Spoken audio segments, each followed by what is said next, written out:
Hey everyone! We wanted to thank you for sharing your time with us every week. Hazel and I love talking Destiny and interviewing guests and community members out there in the Destiny universe. However, we do realize that we produce a lot of content in our shows, and it might get a little crazy at times. Yeah, especially with all of Hazel's getting off the rails, the rabbit holes, and whatever theories he comes up with next. Jeez. Son of a bitch. So, I had all kinds of ideas on how to change the show. We were going to cut the show in half, make it 2 shows, cut out content, send more to our Patreons, you know. Yeah. Patrick's, really? Come on now. You don't realize all the crazy he had in mind. So, you're welcome. Hey, man. Don't diss the cat segment. That would have been great. I mean, DMG loves cats. Okay, maybe we can add a cat segment later. We'll think about it, okay? We'll talk about it. So, we're bringing back timestamps ultimately, is where we're going with all this. We'll provide them every week. Just look in the show description for the episode, and you can jump to where you like if you're one of those people that don't have time to, consume a 3-hour podcast all right now. Yep, right there below the episode. Go look, it's right there. Right there in the show notes. I'll wait. No, they're looking at porn again. Wait a minute, is Easy back with his skin mags? We respect your time, and we know you're busy with your week and life and everything else, so check them out. And later, Guardian. Come on, man, not that crap again.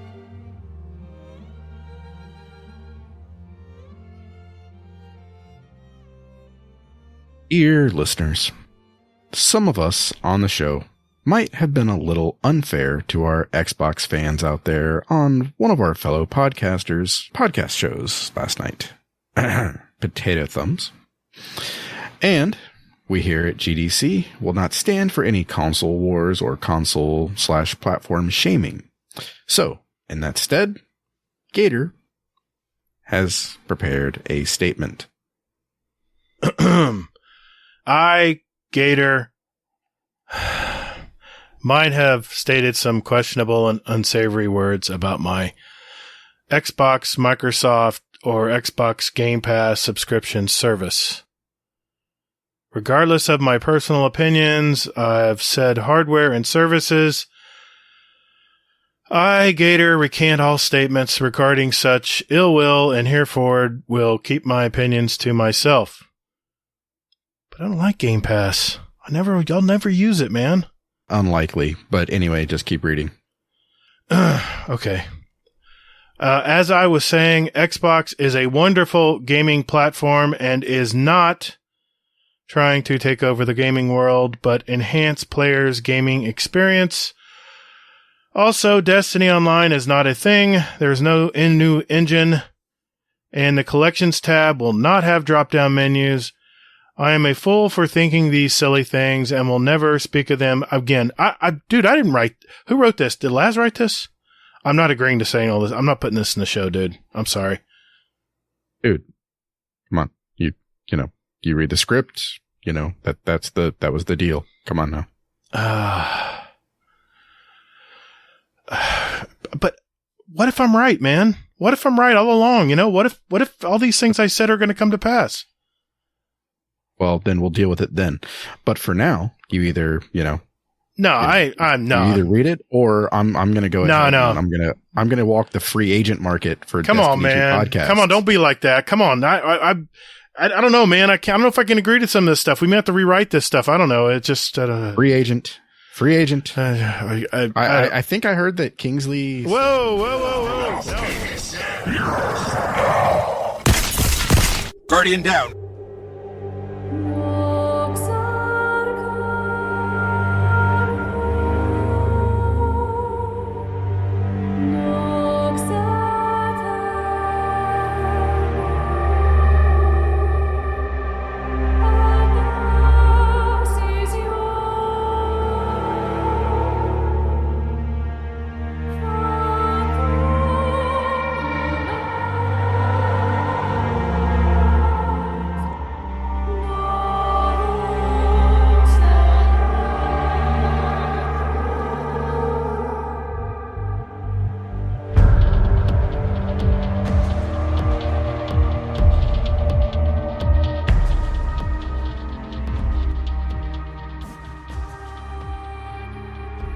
Hey, what's up, dear listeners? Thanks for hanging out with us today. Welcome to episode 138 of Guardian Downcast, where a couple of OG Destiny gamer dads that have played since day one of this Bungie creation we call Destiny. And we love it. And we talk about it. We also interview content creators and community members to find out more about them. We're the show that asks, is your head still spinning with all this Witch Queen coming at you? I'm your host, the Gator. And my co-host Hazel is here as well. Hey, man. How you been? I woke up Sunday and it felt like I was swallowing glass. So, yeah, I went to the doctor. On Tuesday, I was like, I can't do this anymore. I'm like, I need to eat.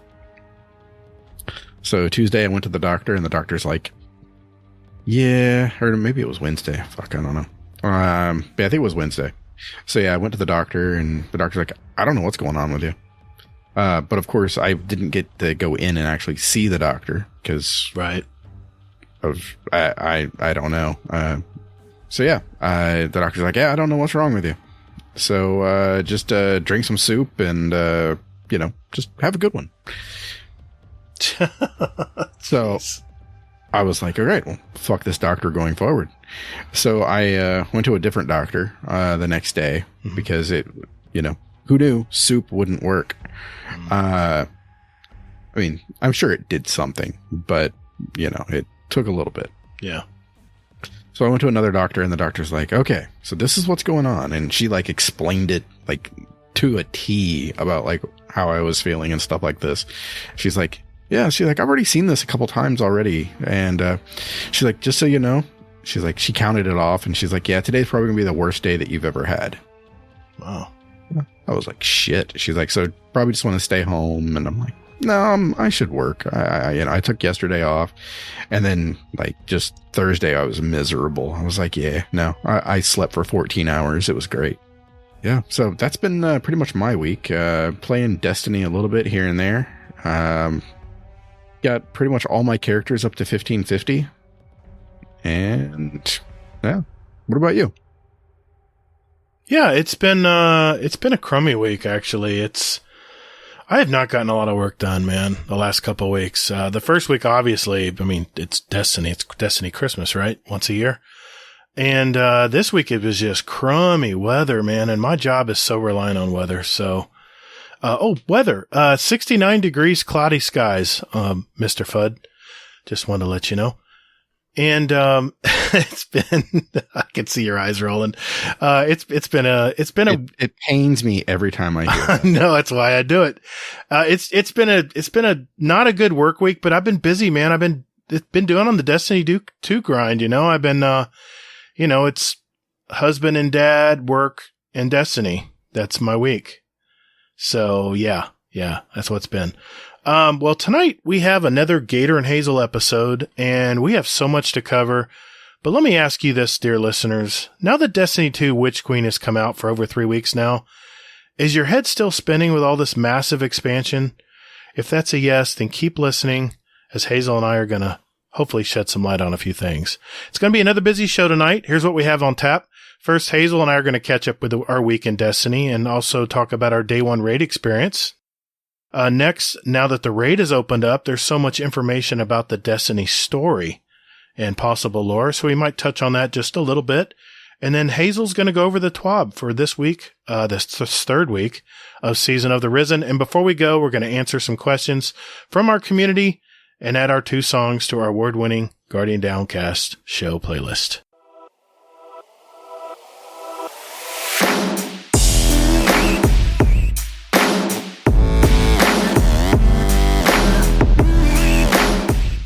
Thanks for listening to Guardian Downcast. You can find us on Twitter at Guardian_D_cast.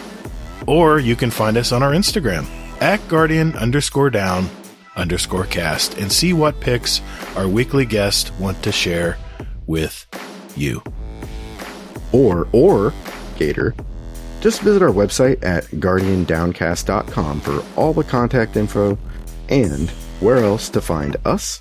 And you can also play any past episodes you like in any order you like, right from your browser. Don't or me, man.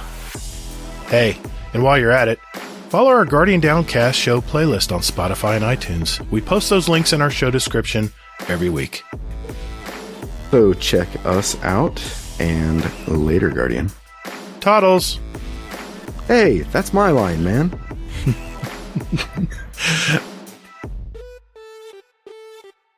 All right, Hazel. Well, it's last week was a lot of fun, man. Let's see. Where can we start on our week in Destiny this last week? I think we'd have to start at the first part, right? Was where we did our day one raid race with our pals. Yes. Yeah, that was great. It was great to be out there with Larman, Kentucky, All Thumbs, Fublub, P-Hub, as I called him. Yeah. And then Mr. Monkey. Yeah. Yeah, it was a lot of fun. So it was a lot of fun. I mean, I do have to give you some mad credit for streaming the beginning of it, because I tried to, but for some reason I don't know what, my settings got all jacked up and it wasn't working. So I have to get that figured out at some point. But I can't urge everyone that listens to this to watch at least the first 45 minutes. I know it's a lot of effort to put in for that, but just watch the first 45 minutes of Gator's stream on YouTube. It was hilarious. I watched it twice now. It was. I mean, it was just great. I mean, like, I'm a little serious when it came to it, and Gatr was very manic. So, I was very manic. I listened to it back. I was like, Hazel's just trying to appease me. I think he goes, yeah, that's nice, Gatr. Hold the phone. Hold the phone. Let's think this through here. And I'm like, look at this and look at this. Oh, you know what? I'm looking at this. What do you think this is? And everyone just woof. Yeah, I got. I'm like, Gatr, look over there. There's some stuff over there. Go read that. Oh, look, a ball. Pretty much. So yeah, it's like the grown-ups are talking. I felt like a little excited kid, that's for sure. Well, I mean, it was hard not to, but at the same time, I was looking to get that shit done. Yeah, you're all business, man. That's for sure. Well, I mean, yeah, I wasn't like Datto levels of like, no. I'm going to degrade you and make you cry yourself to sleep tonight. But I think you took the lead very well. I mean, you kind of led everybody, and you were kind of the one putting things together, and you would take input and then say, okay, let's apply it and see what happens. And I think you did well, like, man. Yeah, it's like what worked, what didn't work, and just kind of going from there. And I mean, you did say a couple of things that were actually valuable. So congratulations. All right. Thank you. All right. Pat myself on the back. Yeah. Well, actually, that's the other thing, listener, is I actually complimented Gatr in the first 45 minutes of the raid. Yeah, I heard it. Like twice, maybe. I should make it a soundbite. Yeah. I mean, yeah, listening back to it, I was just like, oh my God, did I actually say that? Was I drunk at like 1 o'clock in the afternoon? But no, I was not drunk. I was, we were all pulling for the common good, and it was fun to do that. Yeah, Larry, as usual, didn't say a whole lot. He was I call him our brute, because he's like our big, powerful titan that just kills stuff.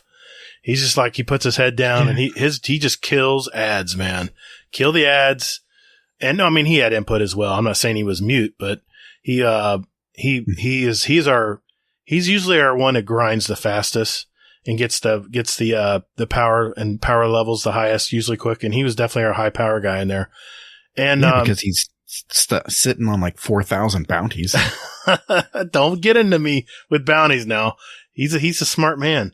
And me and Mr. Monkey we were working together to protect, we protected I guess we call it the south end, the south totem, the very first totem as you walk in. Yeah. We had a hard time coming up with directions, but we figured it out, and he did a great job, man. He was using stasis. Yeah. He was using stasis turrets, and they were slowing all the ads down. It was amazing. Yeah.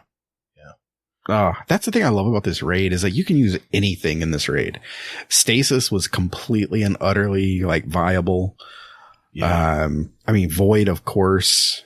I think Larman was running, he was running Void, but I was running Solar for a little bit just to try it out. And I mean, it was like, you can really use anything. Yeah. I mean, we did I think, you know what? We didn't peek in anybody's streams. We didn't get outside help. We literally just sat there and figured it out. And I was proud of us. We spent a good 5 hours, at it, but the first encounter. Yeah. Yeah. And as we just started to figure out the last part, the offering, then there went Hazel. I'm like, wait a minute. Yeah. And then you texted me and said, my GD power went out. And I'm like, uh-oh. I didn't say GD. Oh, I think I said my fucking power went out. Yeah, that sounds more like you. Yeah. Yeah, exactly. Yeah. I don't say GD that much at all ever. I get you. So, but that's been beaten into me by my parents. Oh, I got you. But yeah, the power went out in our neighborhood. So when did it come back up? Did it take long? We waited 20 minutes and we just called it. Yeah, no, it didn't come back up for probably like an hour and a half. Oh, yeah, that would have been tough waiting in there all that time. Yeah, I was like, no, I'm like, you guys, if you can get it one, just do it. Yeah. I was like, you guys know the strat for the most part. So, yeah. But yeah. Yeah, it was a lot of fun. And I tell you what, man, I hope we do this every expansion. I mean, even the, whatever raid they come out with, I guess, is it next season or the season next? Season after that, yeah. Season after that. I mean, I hope we all get together and put together a day one raid race. It'll be nice if we know what the raid is this time because, it'll be all about just remembering how we did things and because it'll probably come back. Yeah. I mean, the thought is that it's going to be Kingsfall. I hope so. Man, I love those weapons, dude. I mean, I don't even care about the weapons. I just love that raid.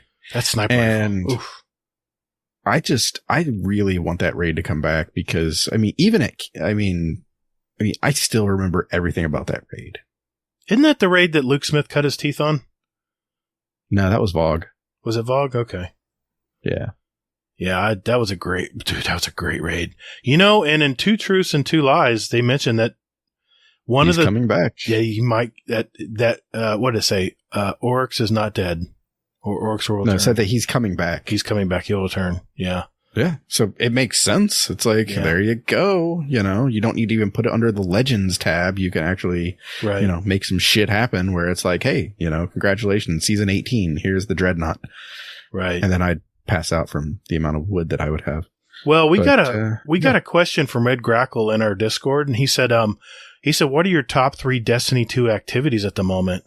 Do you have an answer for that? I think I've got a top 3. I mean, because it's like the Throne World right now for me, man. It's all Throne World.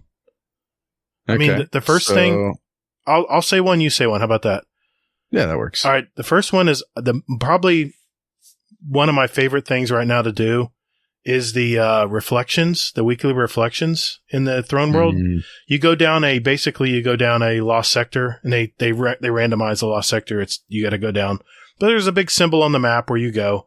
And if you do 2 of them, you get a powerful reward. So it was great for that idea. But what was more fun, dude, you go in there and you do the matching puzzles and you get into the main room. And then you get to listen to input from memories from Sagira of her ghost or maybe Sagira. And man, it's just 2 weeks now. We've had 2 weeks of it. So we've had a total of 4.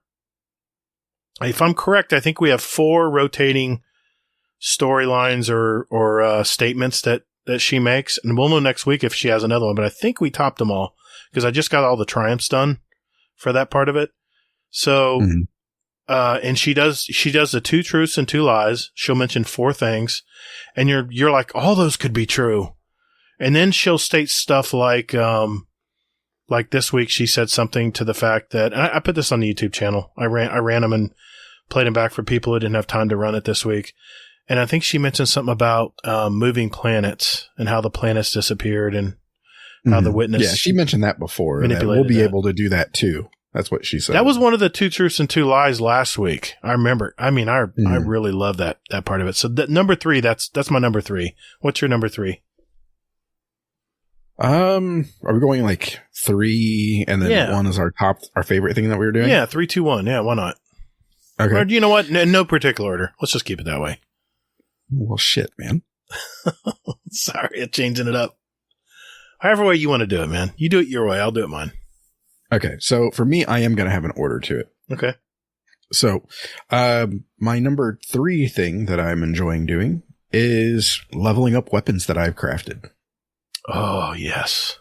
What level are you now on Osteostriga? 42. Holy moly. I use it a little bit. Yeah, I guess. Yeah, just a tad. Let me double check that. So, yeah. So have you gotten all your patterns yet? Or are you still working on some of them? I'm still working on my patterns, unfortunately. Okay. But, yeah, I have a new love though. Something that's dethroned the Striga. What? Yeah. Well, I gotta hear it. The Syncopation 53. Wait a minute, whoa. Pulse. You talking about the stasis pulse rifle? Yeah. Yeah, I like it too. But Yeah. you're really liking it, huh?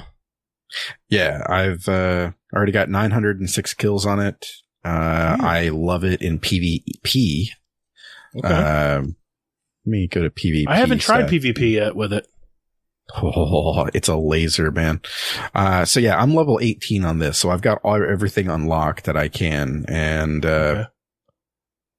I've got chambered compensator, high cal rounds, enhanced moving target, and I'm gonna put on enhanced headstone, I think.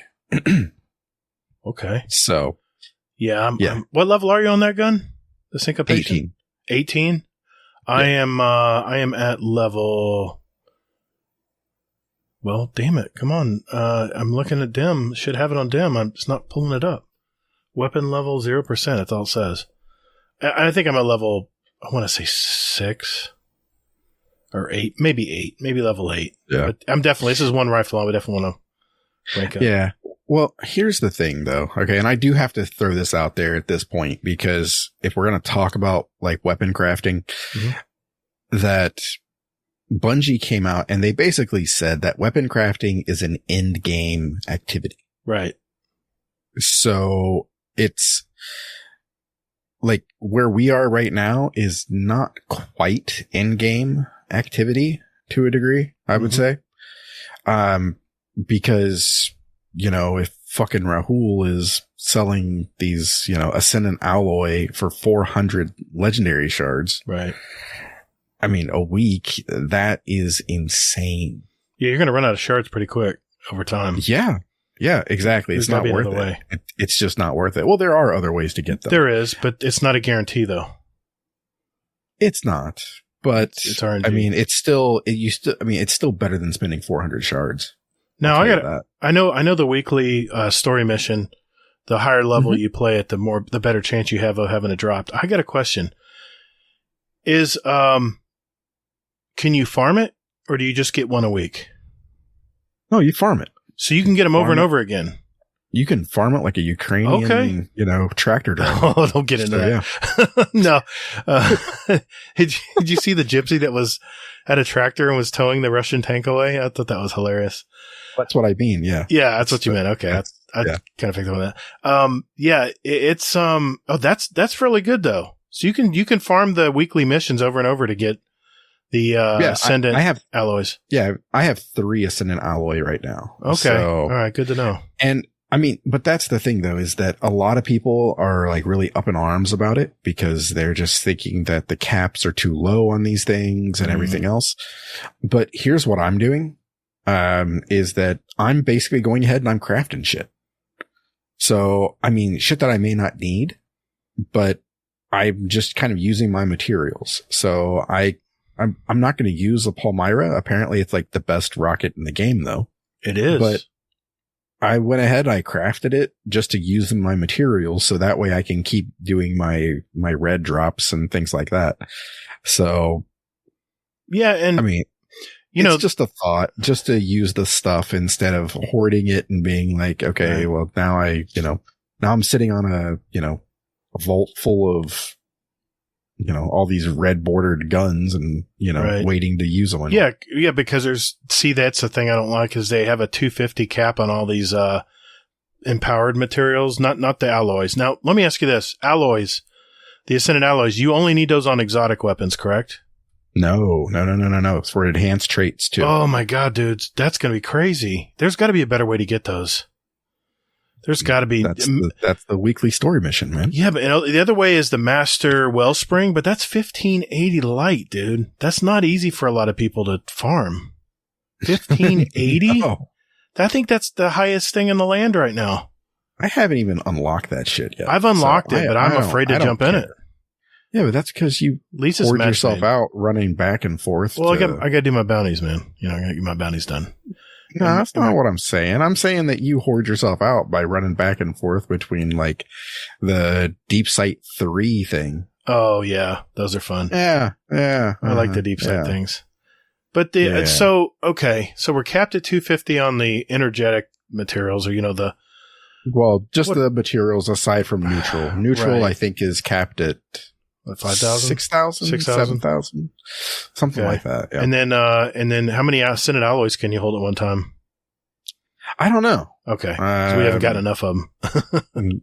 Pretty much, yeah. Okay, I'm just trying to clarify for our listeners. Yeah, but quick PSA though is that if you do have a spare 400 shards, 400 legendary shards sitting around, take your ass to Master Rahul. Yep. And buy the pack of 2 that he's selling for 400. So that way you get 2 for, 400 versus 1 for 400. And while we're on, go ahead. I'm sorry. Oh, well, I was going to say, and then you can go ahead and they can like hoard those. And when you eventually unlock or get one from the weekly campaign mission, then you can go ahead and you can use those 3 to either power up the Striga or whatever else you want to do. Roger that. Okay. While we're on PSAs here, I figured I'd mention this too. Zur is in Winding Cove. I know you're going to hear this on Monday. You're only going to have 1 day to do this, but for those of you who maybe forgot to go talk to Zur this week, all the rolls are crap, but they have, if you missed your chance to get the main ingredient, the tap the trigger firmly planted roll is there with the red dot microscope. So if you forgot to get that fusion rifle last season, it is there. It's the only shining thing from Zur this week. But just keep in mind, they did nerf tap the trigger a little bit on fusion rifles, fusion rifles. So keep that in mind. But if you didn't get one of these rolls of main ingredient, Zur is selling it this week. I mean, you have 1 day basically to go grab it before reset, but I threw it out there. Yep. For sure. Let's see. Okay. So pretty good. So, okay. So the weapon crafting is your number 3. Yes. Yeah, I have a lot to do in that still, and I'm afraid to craft stuff because it costs so much. But you're right. But you just got to use the materials. Yeah, you just have to use the materials because if you don't, they're just going to sit there, and then you're not going to be able to. I mean, you're just going to have a bunch of guns that you're waiting to turn in. Yeah, that's what I'm doing right now. Exactly. So just craft your shit, put it in your vault, and just go from there. I'm just clarifying here because I haven't done this yet. The Ascendant alloys, those are required on all enhanced mods, correct? Correct. Damn, man, that's going to be not tough. Enhanced traits. Well, traits. That's what I meant. Yeah. Yep. Wow, that's going to be expensive, man. They're going to have to do something about that. People are going to be up in arms about that. People are up in arms about it. Well, it's not about that. They're up in arms about the cap being too low. But yeah, okay. It's not that bad. At least they're selling it every week. I mean, if you have a crazy amount of legendary shards like I do, 400 is not that big a deal, but that's expensive. Yeah, that adds up over a time, man. Yeah. You're going to bleed through them really quick, even if you're dismantling guns. We'll just, you know what? It's only a 3rd week. We'll just have to see how that plays out. But that seems very expensive to me. And I think what they're going to have to do is offer, what would be nice if those dropped randomly from Iron Banner matches, like seasonal or like special events. Well, rumor has it that they dropped from trials as well. Okay. Good to know. So once you get 7 wins and you keep playing, you can possibly get one there. Okay. So, so that's a reason not to bail out on there. Well, real quick, can I do my number 2? Because that sort of segues into my number 2. Sure, absolutely. My second thing that I'm enjoying doing right now is deleting all my old guns. Yeah. My vault is shrinking slowly too. Yeah, I'm deleting shit that I didn't think I would ever delete. I mean, things that had sentimental value to me. I'm like, yeah, I'm sorry. I mean, I'll always have my memory of you, and I kiss my screen and then I delete. It's all about the new hotness, man. The new hotness. Yeah. I mean, I need the space, and memories will only get me so far in this life. So Well, I just finally used up all my sparrows and ships today. I didn't have to farm any glimmer. Now I got to start farming glimmer. Oh, shit, Isn't that nice? It's nice to have that backup, man. Glimmer is, I ran out of glimmer today. I was like, what the fuck? Go ahead. So, go ahead. I'll let you. Yeah. Well, so maybe that was a good idea. Is that what you're saying? No, because I'm sitting on I had 2,000 plus for all my materials. So I just went ahead and went over to dance my happy ass over to Rahul and was like, here, take my 20 materials and give me 10,000 glimmer, bruh. Yeah, but you could get 5,000 from just dismantling a sparrow, and you get five legendary shards too. That's all stored away. You're just not going to give it to me, are you? Okay, that's fun. Not really, no. All right, fun. All right, my number 2 is it's not Crucible, because I have not played a lot of Crucible lately. I've heard nightmares about Crucible being a shit show right now, and I'm just not in any hurry for the Crucible. I've had so much fun just playing the campaign missions. That would have to be my number 2. I'm going back now and playing, since I played my Warlock through on normal, every night I'm just tackling one of the campaign missions on Legendary solo. And I'm doing it on my Hunter and my Titan. So people who have Hunters and Titans, where they couldn't see what I would, they saw what I was using on my Warlock, but couldn't see what, maybe what build I had for my Hunters and Titans. So I'm releasing on the YouTube channel my solo runs of those campaigns, and that has been a lot of fun. And it does take time to get through these campaigns on Legendary solo, but I'm having a ball. I'd still kick at myself for not doing it on day one, but I did it on my other account, so I'm ahead of the game there. But I was talking to Fluffy and Nips last night, and I wanted to give those guys a shout out. We were on the Potato Thumbs podcast last night, and man, we had a great time. Anytime they invite us on the show, it is always a good time. And I might have been a little talkative last night and said a few things, hence my statement at the beginning of the show. But I'm having so much fun just playing PvE right now. And like I told them last night, I've never been this drawn to playing PvE since Forsaken, Taking King. And it's been a while since those events have passed. So yeah, that's my number 2, man, of those campaign missions. Cause those are, doing them on Legendary has been a challenge, but a fun challenge. You said it the first week. It's fair, but challenging. And that's exactly what it is. It's fair. It's not artificial difficulty, because you can definitely get it done, but it's challenging. You have to kind of think your way through the story. So yeah, that's my number 2. So what's your number 1? My number 1 has to be the raid. Damn it. We'll just might as well talk about it, because the raid has, that's my number 1 too, by the way. Spoiler alert. It's, go ahead. You actually you went back on Monday and played some more after day 1, right? Yes. What was your experience there? It was like night and day. Holy shit, man. So contest mode, made things a lot harder. It's funny. It's like after doing Legendary campaign and then that, I was like, okay, so it's like I'm battle hardened and everything else. So I was like going into the raid with Kingsley and, who the hell else was it? It was Kingsley.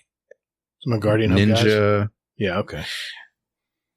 I'm trying to think. I want to say, Red Grackle as well. Okay. I don't remember who else. I'm so bad with names right now. I'm terrible with names. But it was Edifier. Oh, Edifier. Gotcha. So my Gambit crew. And Zebrek. Okay. Zebrek. There we go. Very cool. Yeah. Zebrek's a great raider too. There we go. So I got them all. Now, did you finish? How far did you get? We made it to the 3rd encounter. Oh, okay. And it was like night and day. I mean, that first encounter was like butter. Really? I mean, we all sort of, 2 people had never done it before. Okay. And we still made it through, I think, on our first time, maybe our second time. Okay. Something like that. And it was just, the ads died so much quicker. And it was just like, wow. Okay. I kind of miss contest mode, honestly. Really? Because I don't. Yeah, because you're a puss. Give me a break. Because, but that's the thing, though, is that to me, the ads should hurt you. Yeah, they hurt. You should be afraid of the ads. You should be afraid of dying. Yeah, well, I agree. And I agree with that. Trust me, when you go in, you're going to be like, this is way different. This is like doing the normal campaign almost. Yeah. It's very, very tame compared to how it used to be. And I'm like, I miss that. I want this to hurt. I want to basically be challenged. I don't want to walk through this. Well, it's funny you should say that. Admiral Nips was in the podcast questions, posted a question saying 8:15 Eastern Saturday night. You all insane yet? I mean, I think Fluffy. Now, granted, Admiral Nips hasn't run the raid yet. He said he was going to start to on Friday night, his Friday night raid nights, but Fluffy was on day one raid, and he was talking out last night how he wants to do it from now on. It was a lot of fun, but I think they had been like going 12 hours, man. And I think they ended up going, what was it? Like they did it like 13 hours in one day. Yeah. And then they put in another 5 hours, I think. That's a lot of time, man. And they made it to the third encounter, maybe the boss, possibly. Right. Yeah. I think they said the third. They got through the second, but then they hit the third. Yeah. And on contest mode, it's tough, man. I've heard that. No idea. I heard that third encounter is really tough. That third encounter is just, yeah. It's a whole new world, man. I had a question from Hades. He said, "What raid would you use to introduce someone to raiding, not just for loot, but just for a fun raid?" I figured while we were talking about raiding, Hades asked that question. It certainly would not be Vow. I'll tell you that. No, not Vow. That's a more advanced raid. Yeah. Unfortunately, it is. I mean, you've got, what was it? You had 9 rooms that you had to remember. Yep. And then you had to go in and get a special symbol, and then you had to call that out. So I think altogether, what is 26 different icons? 23 maybe? Wow. Jeez. Yeah. Yeah. Wow. That's, I mean, I knew there'd be puzzles. I just knew it, but it's, I gotta admit, man, it's a lot of fun. I can't wait. We got a group, running tomorrow afternoon. I can't wait to play, because now that it's not contest mode. See, after contest mode, I was baked. In fact, I was, when your power went off, we called it a day. I talked to my wife and I said, well, let's go ahead and go out and get some dinner then. And, like I was telling Fluffy and Nips last night, I said I was zombie-like because I had been thinking at a high level for 5 hours straight. I can't imagine these guys were doing 12 to 18 hours just all caffeinated out of their head. But yeah, that's yeah, I was not myself that night. It definitely, you could see it took all my mental energy was gone. So yeah, it was tough. It was tough, but you know what? I'd do it again. I call it, Destiny Christmas. It's that one day of the year that you just want to go out there and figure it out for yourself. Anything else you want to mention about the raid before we move on?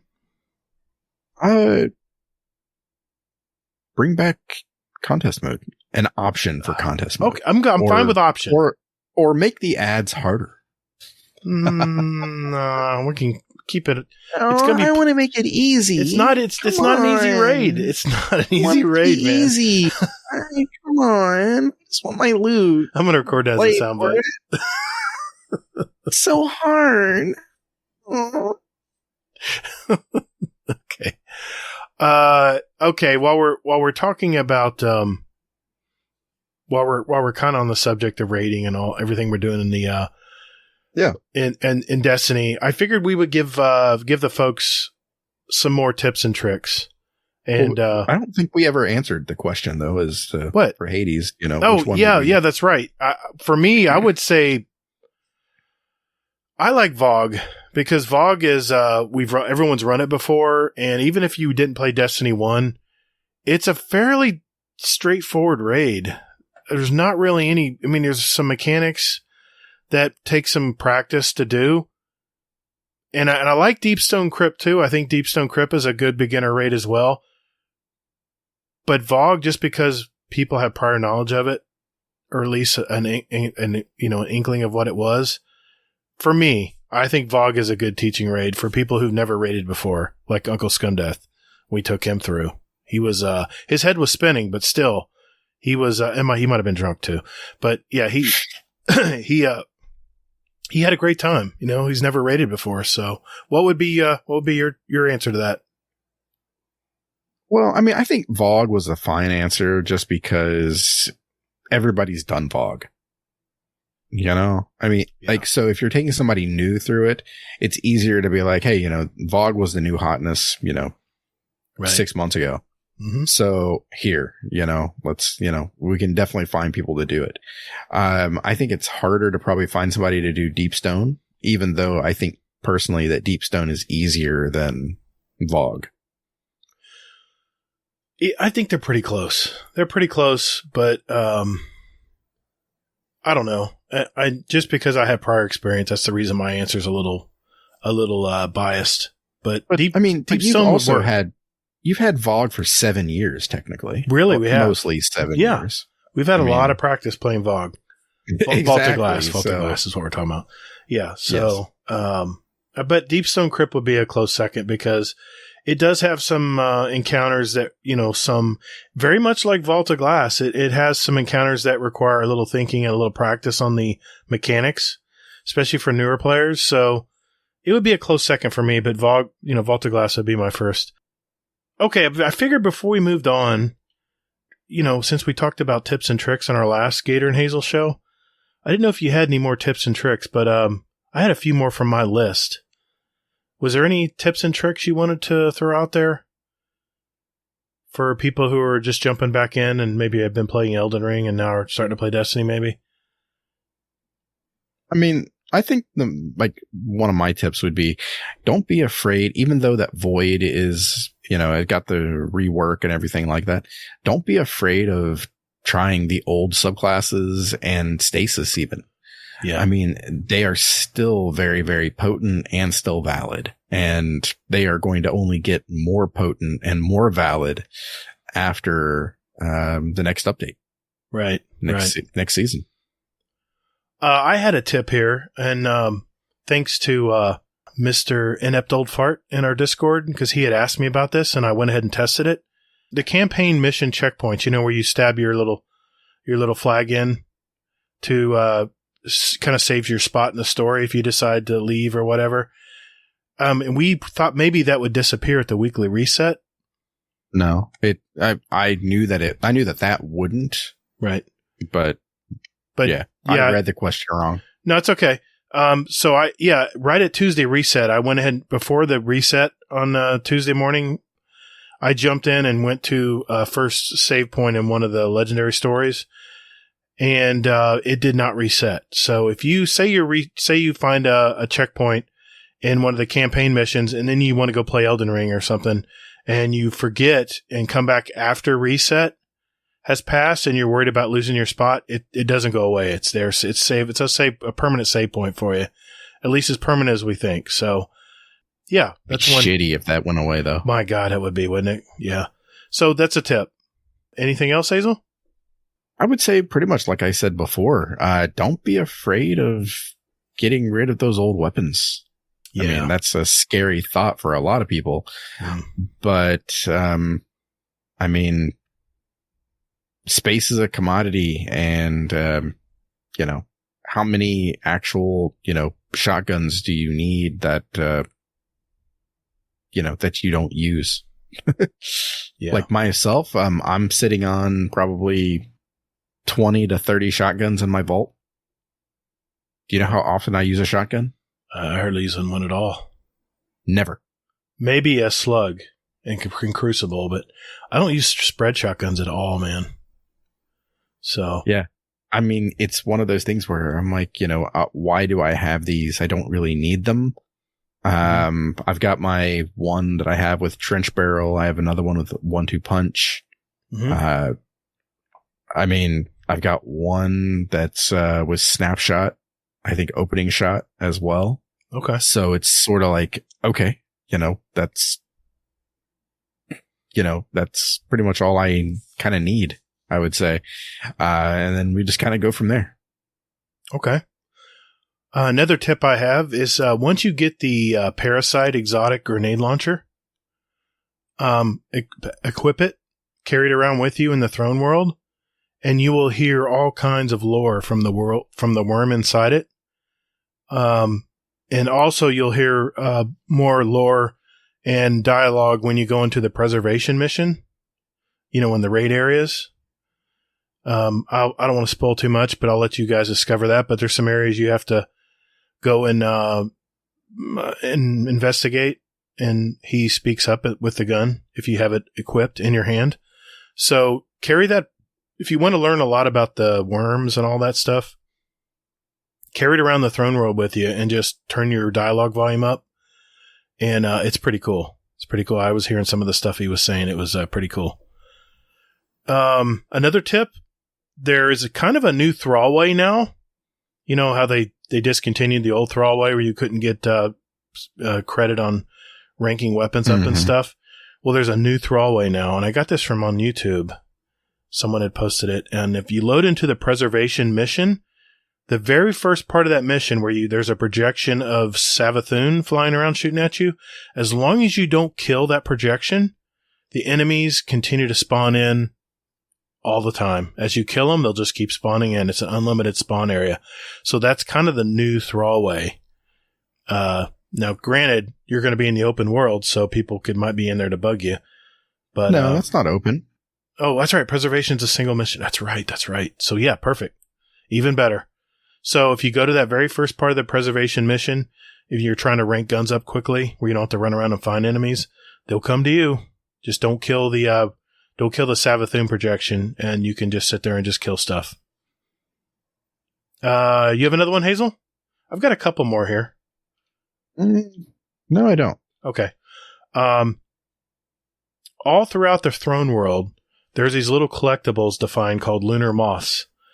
And there's more added every week. It's a little shiny, glistening little moth, and they're not the easiest to find, but when you see something kind of shine or twinkle at you, that's one of these lunar moths. If you see one, just interact with it. You'll collect it. Think calcified fragments from the Dreadnought in Destiny 1. And you deposit them. You go to Finch to deposit them, and you'll get lore and triumphs every time you deposit one. Another tip, there's a new raid legendary linear fusion rifle called the Cataclysmic, and it has a new perk called Bait and Switch, where you deal damage with all your weapons, and you'll get a 20% buff on that weapon for 9 seconds. For DPS, this is one I want to get from the raid. It's called Cataclysmic. It's the raid linear fusion rifle. And as long as you're getting damage with your primary and your secondary, your energy weapon, and you switch over to it for 9 seconds, you'll get a 20% buff in DPS. So keep that in mind. I heard this tip on Reddit. I don't know. I haven't tried it myself, but it sounds feasible. When you're trying to rank up your deep sight weapons for crafting materials, have a heavy or special ammo weapon equipped in Team Scorched, and it'll take 3 games, and you'll complete it. Where you can. It takes 3 no matter what you do. 3 game. I mean, okay. It doesn't have to be Scorched. It can be. Anything. Crucible games? Or yeah, 3 Gambit, Crucible, anything? It can be Gambit, I think. To know. It can be... Okay. Good to know. I was using it on... what was it?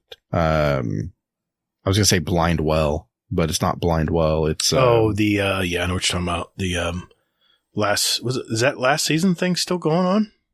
The 6-man activity?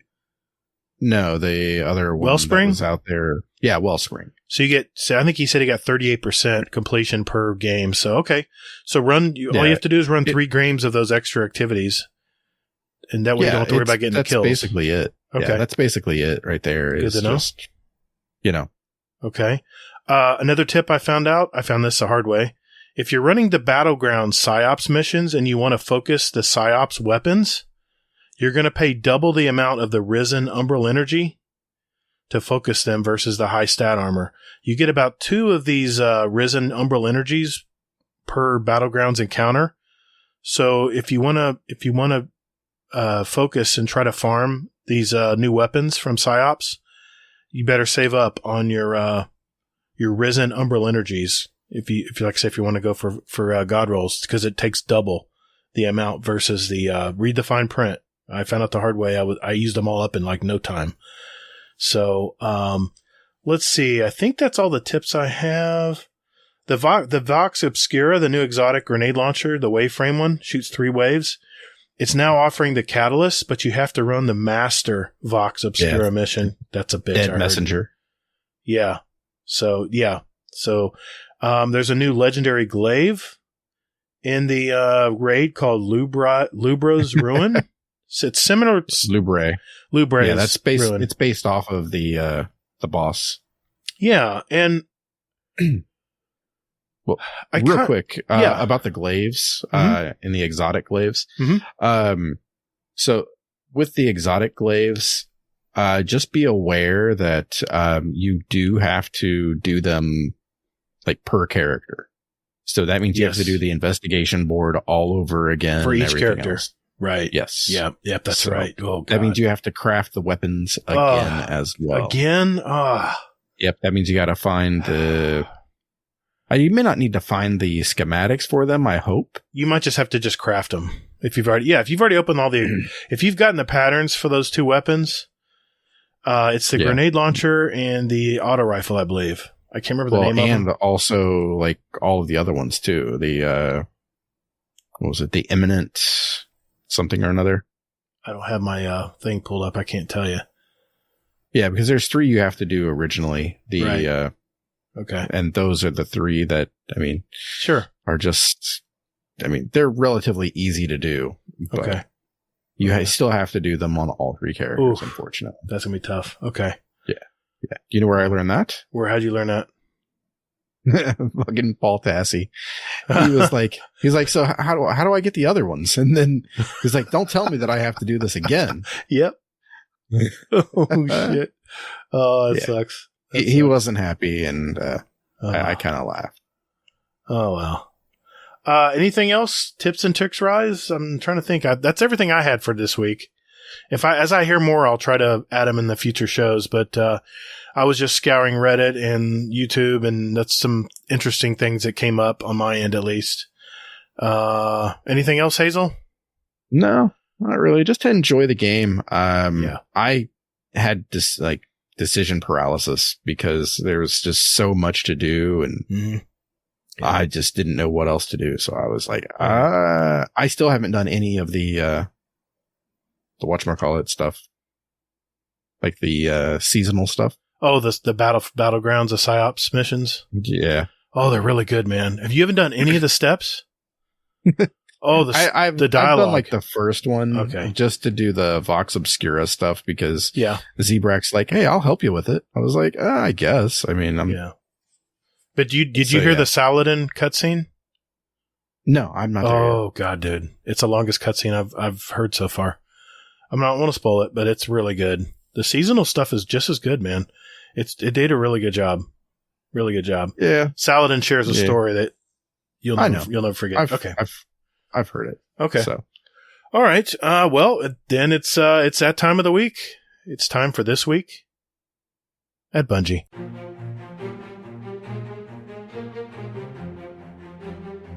Hey Guardians, just a quick reminder that we now have a Destiny 2 clan, and Hazel and I invite you to be a part of it.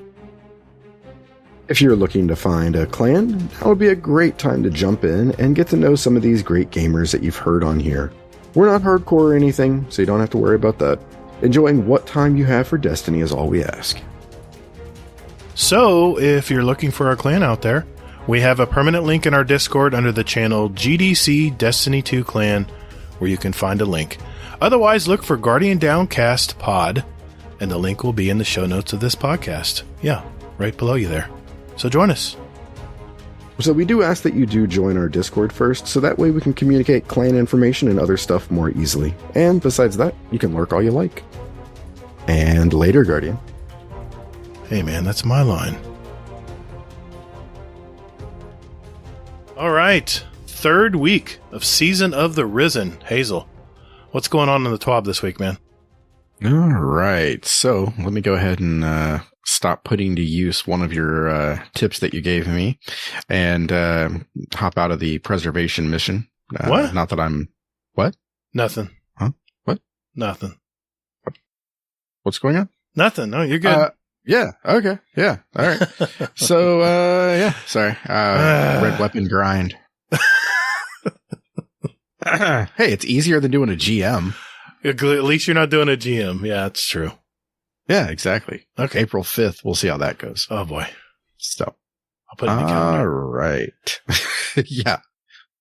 Yeah. Chaos. Blame soccer and Hawks. All right. So, in this week's TWAB by the beloved hippie, she starts off and, well, first of all, this TWAB did not come out until about 7:30 Eastern time. Mm-hmm. And I'm like, holy hell, this is going to be some meaty fucking massive TWAB. No, it's not. Sorry to be the bearer of bad news and spoil that for you already.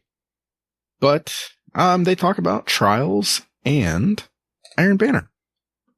Yeah, baby. Iron Banner. Yeah, but you know what? I don't have to do Iron Banner. I know. I'm already at 1550 and my life is beautiful. Uh-huh. So, it's the friend off to the game, man. races. It's the friend game. Come on. Anyway, so off to the races. So, the Clan Elysium, so that's Salta Greppo, Slap, Kairos, Moople, Quaz, and Cruz, they won the raid race. Congrats. Yeah. Second time, right? In a row? Yeah. Wow. So, yeah, it was, I watched like some of their stream and I kind of got a little salty. I'll be honest. Yeah. Didn't you say Because- that Salt got a message or something? Yeah. He was like hitting up his like chat, like, hey, chat, how do we do this? And his chat was going out and like scouring the interwebs for him and everything else. I'm like, that is some bullshit. So, that's just my opinion on it. I could be wrong, of course, but I don't care. But, but yeah, I just think it's, I mean, if you're going to try to solve this shit, you should solve this shit yourself, not, rely on your chat to go like, oh, hey, Dado did it this way. And that's what you need to do. Yep. Like I said, we didn't peek in anybody's chats. We didn't get advice from anybody. We solved it on our own by ourselves. Or at least we almost did. Yep. But we didn't get a belt either. No, we didn't. That's just me though. That's just my thought on it. Fun fact, Dado, usually the hometown favorite, Poor Dado. lost the raid race by less than 3 minutes. 3 minutes. Oof. 3 minutes. Can you imagine? Can't they just give them both the belts? No, man, look at you. I know. You're all this I knew you were boy going to toy. do so. I did that. I knew you were going to react. Man, like, give them both the belts. Hello, Come my name's on, Burning guys. Oh, that's painful, man. Painful. Ah, man. Participation trophies for everyone. Come on. No. Yeah. This is the kinder, happier, gentler. This just sucks, man. That guy has gotten so many times he's gotten close. Just give him like a lifetime achievement award or something. You know what I mean? Well, I think he already got that when he got to interview Luke Smith. Good point. That was an interview of a lifetime, I'm sure. Yeah, exactly. So anyway, they won. In my eyes, it was tarnished and shitty, but what do I know? But, fun fact for you. 546,000 people entered the raid. That's a lot. I think that's the concurrent players just for Elden Ring. I mean, Elden Ring. That's concurrent players on Steam at least. And we had that much just in the raid. Yeah, but this is one day though. I know, That's not- but just perspective. I mean, Anyway. because there's probably at least 1 million concurrent playing Destiny Witch Queen right now per day. Yeah, and that's like 500 times the number of people playing Battlefield, 2042. God. More than that. I think last time I looked, there was like 2,000 people playing that. Yeah. 2042. Players that beat the first mission, the first encounter, 270,000. 131,000 beat the second encounter. 80,000 beat the third encounter. That's where the wall is. And then 32,000 players beat the raid altogether. That's actually not too bad. It came to about 6% of the people that walked in came out with a prize. And I think I figured it up last night because we were talking about this on Potato Thumbs podcast last night. I'm sorry, you had some more stats to mention. Go ahead. So it came to about 6% of the people that went in ended up like coming back with day one raid emblem. Right. So that's not a lot of people. No. I'm just going to say that. But 94% of the people that walked in did not finish. So just keep that in mind with this raid. And that was in contest mode. And they actually, due to connection issues, they did give an additional 24 hours of contest mode. So it would have been a lot less if they had only gone 24 hours. Oh, yeah. Yeah. I felt bad for Glad and his team. Yeah, I think he tweeted he lost 3 of his people all at once. And every time they kept getting in, they kept error coding, I guess. Yeah. Yeah. That sucks. That's rough. Yep. So, yep. All right. So, moving on from there. If you were one of those people that are listening to this and you got your day one raid emblem, you rock. If you were like us and didn't, make it all the way through, you rock too. Yeah, absolutely. Good for trying. Yep. Exactly. Participation trophies, where are they? Yep, and that's Gatr loves participation trophies. There you go. Actually, I'm very anti participation trophies, but your podcast history says otherwise. Okay. Okay. So I just want everyone to have fun. I want everyone to have fun what they're doing. Yeah. See, and the fun is different for everyone. Yes, it is. All right. So moving on. Trials. Loot. Wait a minute. There's one more thing. That's what I was going to mention. Total hours spent in Valve Disciple Contest mode was 4,223,843 hours spent in the Valve discipline. I did the math on that last night. It comes out to about 13 hours per person. That was the average. 13 hours. Yep. That's crazy, man. I'm sorry. Yeah, I would like to have, stayed in the raid because, for around that long, I think that's pretty much an adequate time for it. Yeah, you should set aside at least a good 8 hours, I would say, for a day one raid. You have to pretty much set aside 8 hours to not have to do anything. Yeah, which is insanely hard to do. But it is, man. By hour 5, I was fading. I could feel it. And I got some snacks and stuff, but I was still fading. The caffeine was wearing off. So, yeah, it's easy to do. It's basically like, you're figuring shit out all on your own. Yeah. Yeah. So, all right. Yeah. I talked to my wife. She's like, you've been down there for a while. I was like, yeah, because we're trying to figure this out. She's like, what do you mean? She's like, it's just a raid. I'm like, yeah. When's her audio content coming out?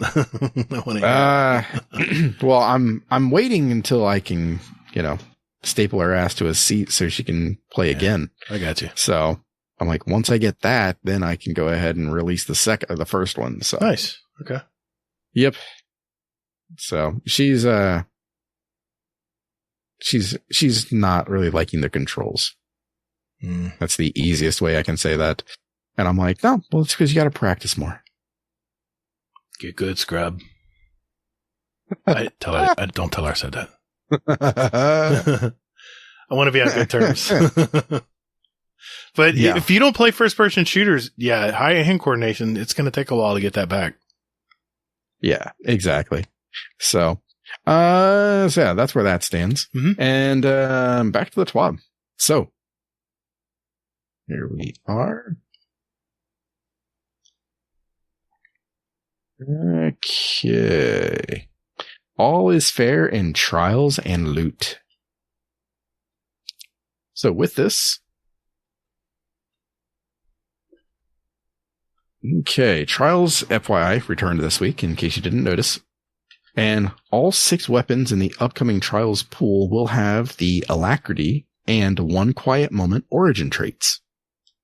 Alacrity increases the reload, stability, aim assist, and range when running solo or as the last Guardian standing, which, if you're like me and not the best PvP player, is a nice bit of help. No shame. And One Quiet Moment grants players increased reload speed when not in active combat. I like this. I like those perks, especially if you play solo. That's awesome. Yeah. But here's a fun fact for you. Mm-hmm. Is that apparently Alacrity is bugged. No, Bungie, no. Yes. Everyone has it? So, yes. Well, I mean, yeah, it happens, I don't know how it was going on exactly, but I was watching Astacross today. Uh-huh. And he was basically the first round, he wouldn't have it. And then the second round, he'd have it. Really? And it lasts for 30 seconds maybe. And then he would go ahead and if he switched his weapon, it would go away. If 30 seconds was up, it would go away. And he was just murdering people with a summoner. Wow. That's crazy. So, yeah. Oh, jeez. Yeah. It's going to be, I think, Season of the Bug. Well, they've released a lot of stuff. I'll give them a little slack. As long as they get it fixed. Yeah. Yep. Exactly. All right. So the first of the new weapons is going to be, I think it's Aisha's Embrace. Aisha's Embrace. Okay. Now this is the Scout. It's a 260 RPM. And apparently, some of the spicy rolls, triple tap and 4th times a charm. That's the PvE roll. Can you imagine that? That's a great roll. Triple tap gets you extra rounds, and then 4th times a charm gets you an extra round. Just got to hit the precision shots, which is easy to do in PvE. Yeah, exactly. Nice. Okay, as well as tunnel vision and multi-kill clip. It's kind of nasty. It is. But it's still a Scout. So it's a 260 Scout, though. It's like one of those automatic firing ones, I believe. It's like an innate perk. Mm-hmm. It may not be. I don't know. It's not. It's not. I have one. So you have to manually semi automatic. Yep. Okay. So it's a Scout. That's the best I can say about it, unfortunately. Oh, okay. Yeah. Boo. But the auto rifle, the Summoner, is back as well. I never got one of these. I want one of these. I got one. Did you have a good roll on it? No. Oh, okay. So, you got yeah. I should be able to go to, what's his name if I get an engram and try to, Yeah, you've already unlocked get a decent one. Yeah, you already unlocked it, so it's open now. Yep. I got it from Zur when he sold it. Bugged Zur, anyway. Oh, no, I missed that. Okay. It has How did you miss it? I don't know how. I must have missed it. Is this when they were holding him on reset? Well, he had he's done it twice, I think. One of them was that, and then the other one was, it was the rocket launcher. That was the other one. Oh, and I got that one. And I got that one, and I got the other Scout rifle, but I never got the Summoner. Never gotten that rifle. Actually, I don't think it was Bugged Zur that sold it. It was just regular Zur. Didn't you get it? No, I thought you said you got it from an engram that you kept over from last season. No, that was the Aisha's. Okay. Well, I'm going to get one either way. So we'll see. Yep. And with that, you want to look for heating up, and it says focused fury, but I would not go for focused fury because it's way too involved. So focused fury is a new perk this season where you have to hit basically like a majority of your shots have to like for the mag. So half of them have to be, precision. Oof. So you figure, I mean, that probably has maybe 30 rounds, maybe 40. And yeah, that means you have to hit at least 20 shots. At least it's a 600. At least it's not firing too fast. Fires fast enough. Yeah. It's not a 450, but a 600 is like right in between. It's like an adaptive. Yeah. It's not a 720. 720 is like, the new crate. That's your vice type weapons. Yeah. I love that. Yeah. It's good gun too. Oh, well, we'll have to just play around and see if we can get a decent roll of it, I guess. Yep. And then the Iron Banner weapons. All 6 Iron Banner weapons, in the pool will have Skulking Wolf, which activates during the hunt with enhanced radar and removal from enemy radar when you have those epic final blows with it. I'll have to see how that works. That's next week, right? That it is, yes. I'll have to see how that works. Yep. And then all returning Iron Banner weapons will have updated perk pools as well. Nice. And the 2 new weapons they're calling out is the Frontier's Cry, which is a 180 hand cannon, which nobody's going to use. I got one. And I got one because I held a couple of my bounties from last season. And I got one of those, but I got a really bad roll. It's a 180 anyway. Yeah. They're practically just trash anyway. Yeah.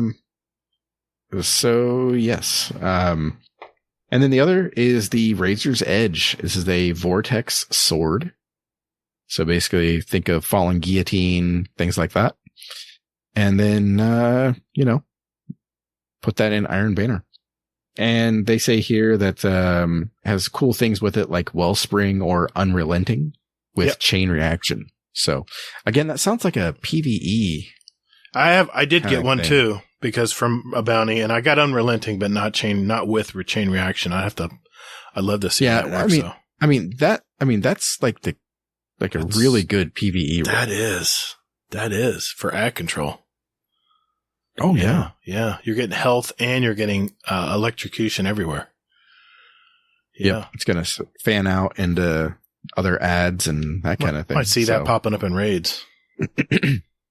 Yeah, I could see that. But I mean, I already have something similar to that on my Hero of Ages, the Grasp of Avarice. Okay. Sword. Oh, that's right. So yeah, it's sort of like, I don't need that shit then. One less reason for me to do Iron Banner. So we won't see an Iron Banner. Okay. I mean, I might do it for the clan. It's your clan, man. Come on. Come on, man. You got to get out there. Why can't we get like people to play PvP for me? So, anyway. Are you saying you're entitled? I don't know. But anyway. Okay. They did bring back 2 maps, Eternity and Vostok, and a new map coming next season. Okay. So, yep. Apparently some people were giving Bungie some shit about this, and I'm just like, dickheads, just calm the fuck down.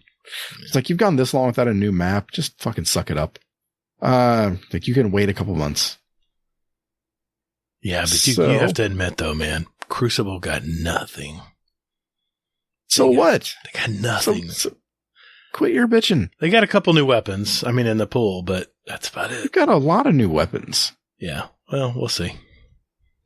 I mean, I'm not talking about like, the third axiom and all that BS. So, I mean, you got weapons, just. Wait a minute. You saying the third axiom drops in Crucible now? It's a world drop. Okay. All right. That's my favorite pulse rifle. I mean, whatever. Okay. So, All right. Then they go into hotfixes. So there was a hotfix that came out, and it was going ahead and fixing a lot of stuff. And in the process of doing that, FYI, it broke Gambit even more. You can take Dead Man's Tale or Ariana's Vow in there and enjoy killing people quickly. All right. Some shit is still broken. Movies, art, and the sunflower emblem for Ukraine is out there. So go ahead and put in that code. I threw it in our Discord chat. Yep. But if you want it as well, I'll give it to you here. It's J as in Joker, V as in Vegas, G. Actually, you know what? Let me do it right. J as in Joker, V as Victor. Oh, it's been so. Yeah, V as in Victor, G as in Golf, V as in Victor, N as in November, T as in Tango, G as in Golf, G as in Golf, G as in Golf. There you go. So, yeah, like, I got mine. I've had to do that. So I got mine on both my accounts. I already loaded them up. Yep. All right. So that is everything there, ladies and germs, and that is what they call a TWAB. All right. Thank you, sir. Appreciate it. All right, then that means it's time to move on to community questions. We'll do that right after this.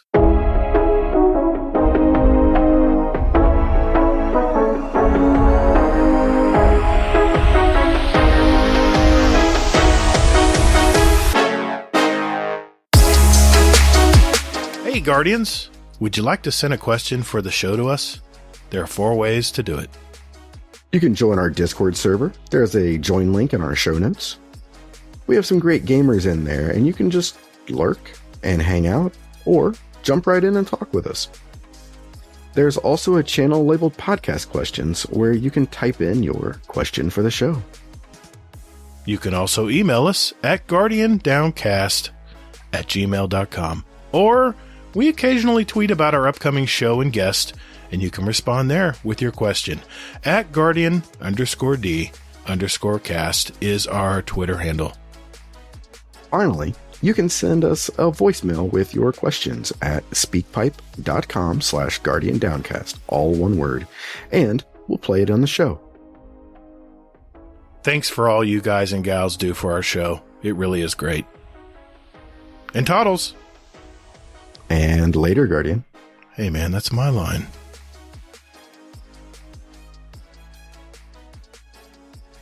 All right, boys and girls, it's that time of the week. This is where we get our questions from our community. And as usual, we have a brimming, overflowing channel of community questions. And Hazel, why don't you grab the first one, man? All right. Gatr Oh, no. from Databio Sage.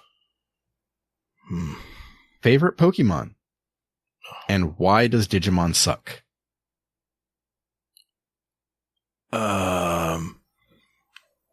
Charizard would be mine. I'll allow it. Thank you. That's the only one I know. And what about Digimon? Why does he suck? I don't know who Digimon is. Sorry, I'll come clean. Hey, do you know the Poke Rap? I was curious. Hey. I'm just saying. I did it that one time. I'm sorry. I couldn't capture it for some reason. Hey, it's not my fault. You're the editor. I know. My bad. Yep. All right. What's your the head? Yeah, it is. Where's the crown? What's your favorite then? Actually, I changed my image, my avatar to my favorite one. It is Lycanroc. It is the Midnight form. Oh, just a badass looking fucking werewolf thing. So yeah, yep, that's mine. And now, okay, I'll be brutally honest about Digimon. I like Digimon. Okay. So, I mean, I get it. I do. So Digimon was basically, for Gatr, and anyone who doesn't know. I don't do Pokemon. Digimon is like Pokemon, only like a digitized form. So it was like all computer based, and it was a lot more violent. That's one thing I definitely remember as a kid going like, oh my God, this is fucking violent as shit. So, I didn't say those things when I was a kid, but yeah, right. You know what I mean? I get you. Liechtenstein Rock. That's pretty good. That's a good one. Liechtenstein Rock. Isn't that what you just said? No, this isn't one of the bands that you would like, man. All right. All right. Oh man, I've got a lot of good questions. Okay. I've got one from Hades. Question for the show. I just realized that the only way for non-floofs to get Devour is the thing they just made 500 times more difficult to make. Why do you think that they did that other than stopping punchy heal? What do you think, Hazel? That's the new fragment, right? Yeah. I mean, it is easier to get, ish. Mm-hmm. But can I just tell you though, for them removing the orbs from that, there are still a shit ton of fucking orbs out there. Yeah. Just doing Wellspring. Mm-hmm. I mean, holy hell. They're everywhere. They're everywhere. I was like, oh my God. And I mean, I'm eating that shit up like I'm fucking Pac-Man. This is great. So, yeah, I do need to throw Devour on one of my builds actually, but, I don't know. I thought it was hilarious. I think, who was it? Maybe Sovi, I think. He shared a video from CB Gray, and he's looking at the mods. Yes, I saw that. He's like, no, they didn't do this. I saw that. That's crazy. It was great. So, yeah. Nice. There's a ton of orbs out there. So I would say don't be afraid of them. I mean, your super still generates orbs, and it might just make it a little harder, but you only need maybe one of those mods. Right.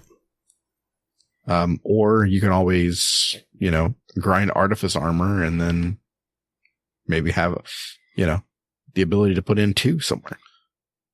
Yeah. I haven't really built my Titan. I mean, I've got a build on them, but I haven't really played them enough yet. I have played my Hunter, and my God, that setup is powerful, man. I'm invisible all the time.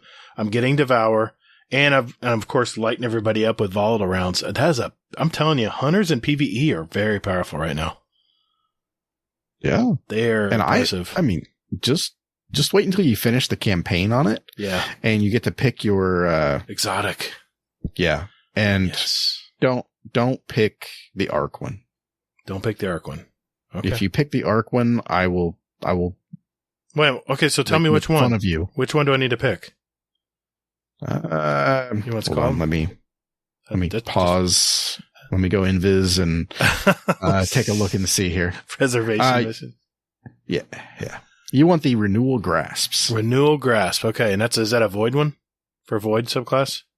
Well, actually, here's the thing. So when you beat the campaign, don't select it. Don't select it at all. Why? Just because it's bugged. Oh, you get a 46 roll on it. So how do you get it? On any of those exotics that you select at the end of the raid. Right. I guess that should be a tip, I'd say. Would be don't pick up the exotics. Just let them sit, and then just do the solo Lost Sector and that kind of thing to get it there, because you're going to get a better stat roll there than what you would get normally. Okay. Good to know. And you can still grind it and that. But if you get it this way, it's going to be out of the loot pool, apparently is what people are saying. Oh, so okay. When you need to, okay, I see what you mean. It won't pop up. Gotcha. Yep. Okay. Exactly. Good to know. All right. Good to know. Okay. Let's see. Let's go with another one, Hazel. See one there? Well, real quick, the Renewal Grasps, those are the ones for stasis. Right, okay. Or the Duskfield Grenade. Basically it, that's right. They did they did fix this, by the way, with the patch, luckily, where it actually like stops them from damaging you more. Right. Okay. So before it only lasted like half a second. Wow. But now it's, I think, up to 2 seconds, I think. Maybe 3. So Okay. it's going to be fun to take that into Crucible, I'll be honest. Yeah, I bet. Nice. All right. Oh, I hate this person for this question. Mr. Monkey. Yes, I said it. Question for the show. He has 2 questions here. Okay. What raid do you hope is returning in season 18? And what change would you like to see? And then he adds on, Crown of Sorrow with Hive Guardians would be fun, right? Oof. Ew. No. That's like my definition of hell on earth. Or Gambit, maybe. So what raid do you hope is coming back in season 18? I hope it's King's Fall. Just because I love that was one of my most favorite raid weapons was in King's Fall.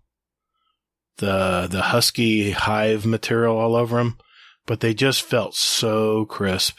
And then they have, later they had the exotic versions of them. Oh, they were one of my most used weapons in Destiny 1 were those pulse rifles and the sniper and the auto rifles. They were all good. They were all good weapons.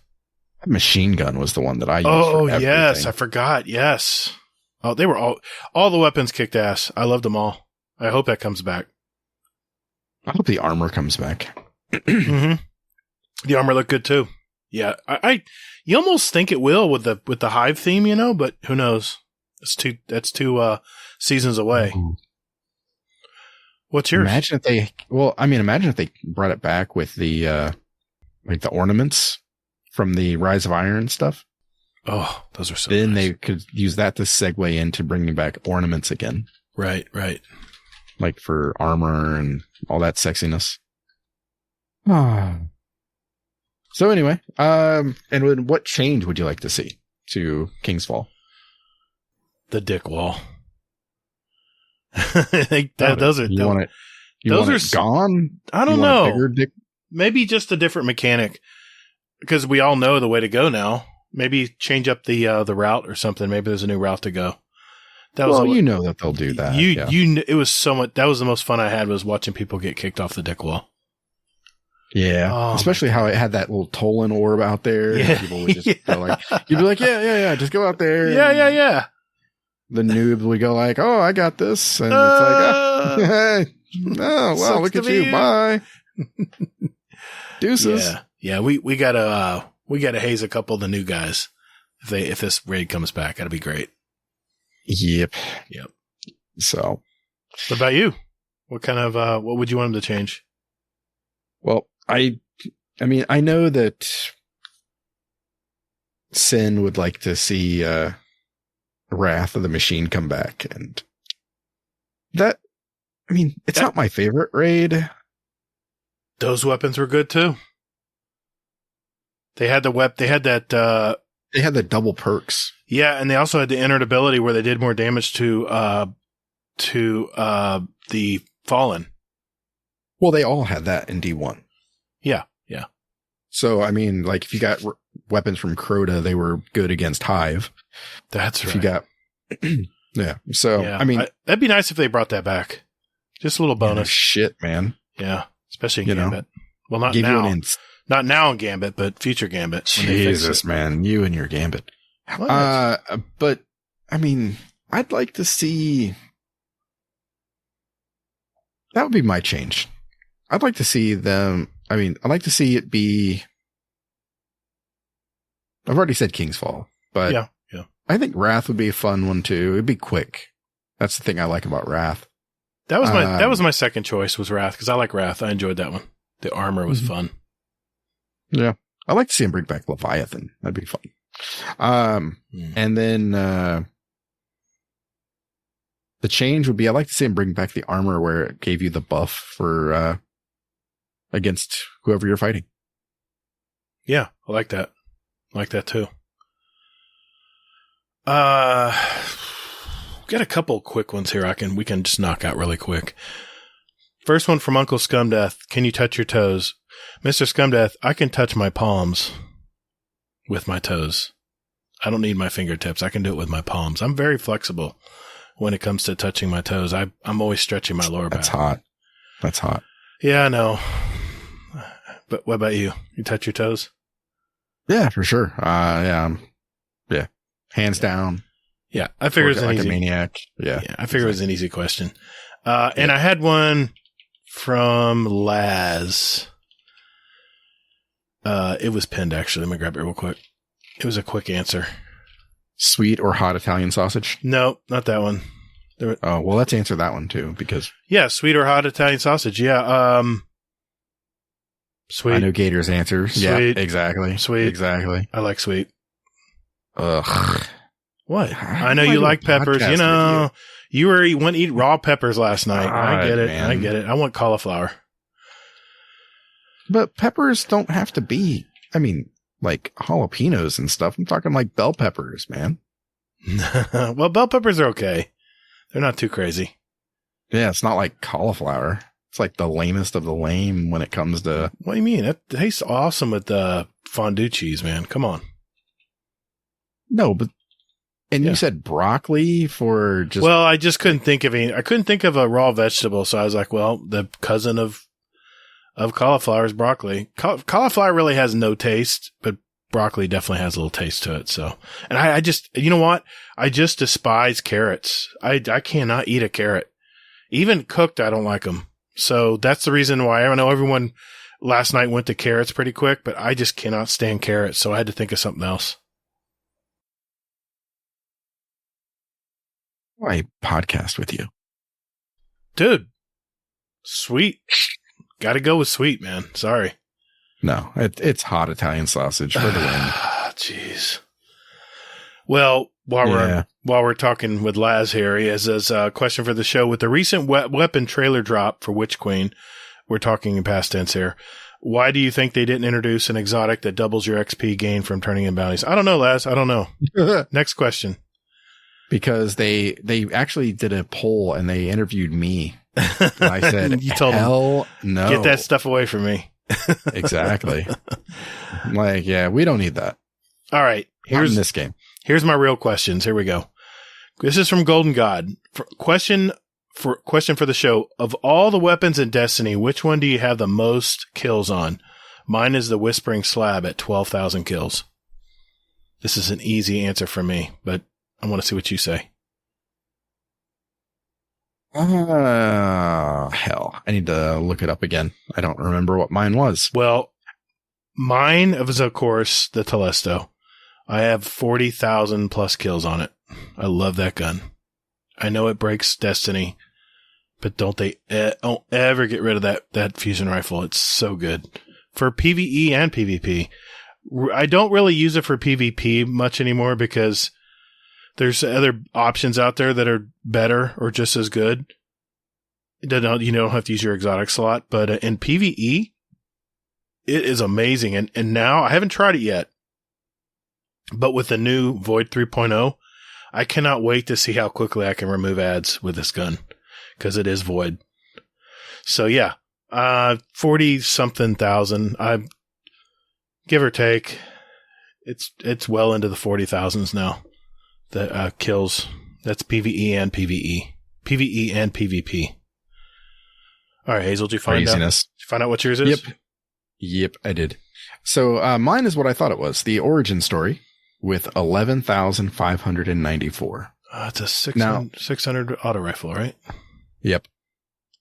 And it was the one, I still have it in my vault, actually. I'm leaving that in there. I don't care. But yeah. But the thing is, though, is that I've got that there, and then I have False Promises with 8,300, Go Figure with 7,600, an Orman's Anvil for 6,800, Tiger Spite with 6,000. So I've got like a bunch that are all like grouped together. Yeah. You like auto rifles, I see. Yeah, exactly. Yeah. Well, the Go Figure, that was a Pulse. That's one of the old school Pulse. I still have mine. I think I got 10,000 kills on that one. I can't get rid of it, man. I got too much history in that gun. And even if I just pull it out just to look at it in game and then put it back in the vault, fine. It's not going anywhere. I'm not getting rid of it, Bungie. Can't make me.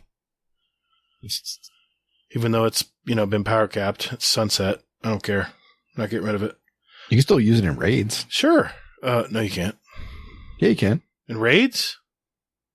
No. Yes. High power raids? I didn't say that. Oh, okay. Okay. Like the Deepstone Crypt that's is right. 1350. That's right, because they raised everything to 1350. Nice. See, that's my plan.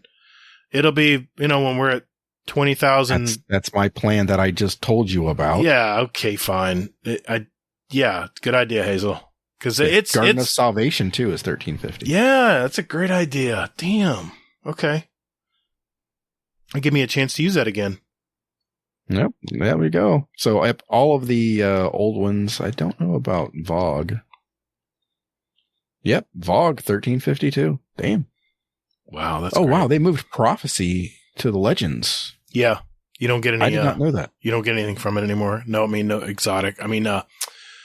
No powerful or pinnacles from it anymore. But it's still there.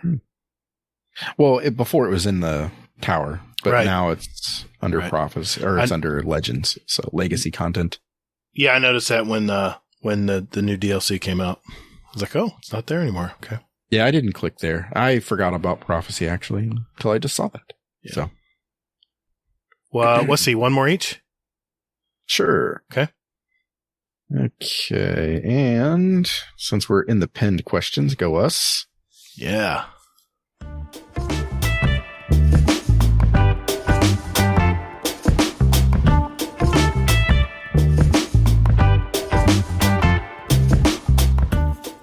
Hey everyone, looking for some like-minded gamers to talk Destiny with?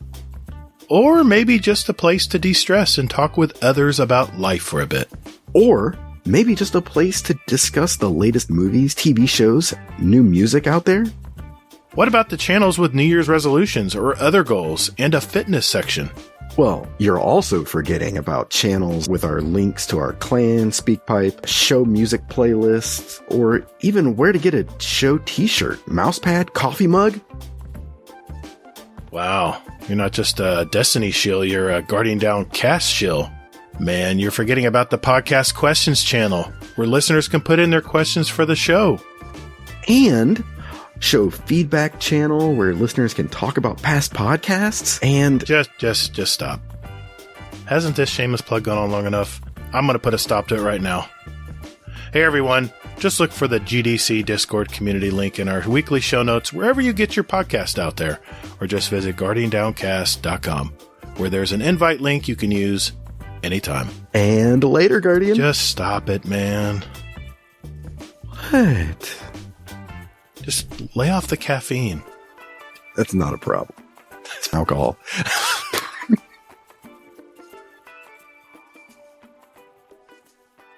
Okay. I have actually one joke question and then one real question from the same person. Okay, go for it. So, first question is Mod, who shall not be named. Oh, God. Is, do you want to build a snowman?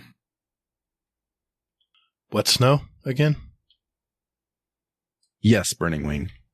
Yes, I will build a snowman with you. I guess.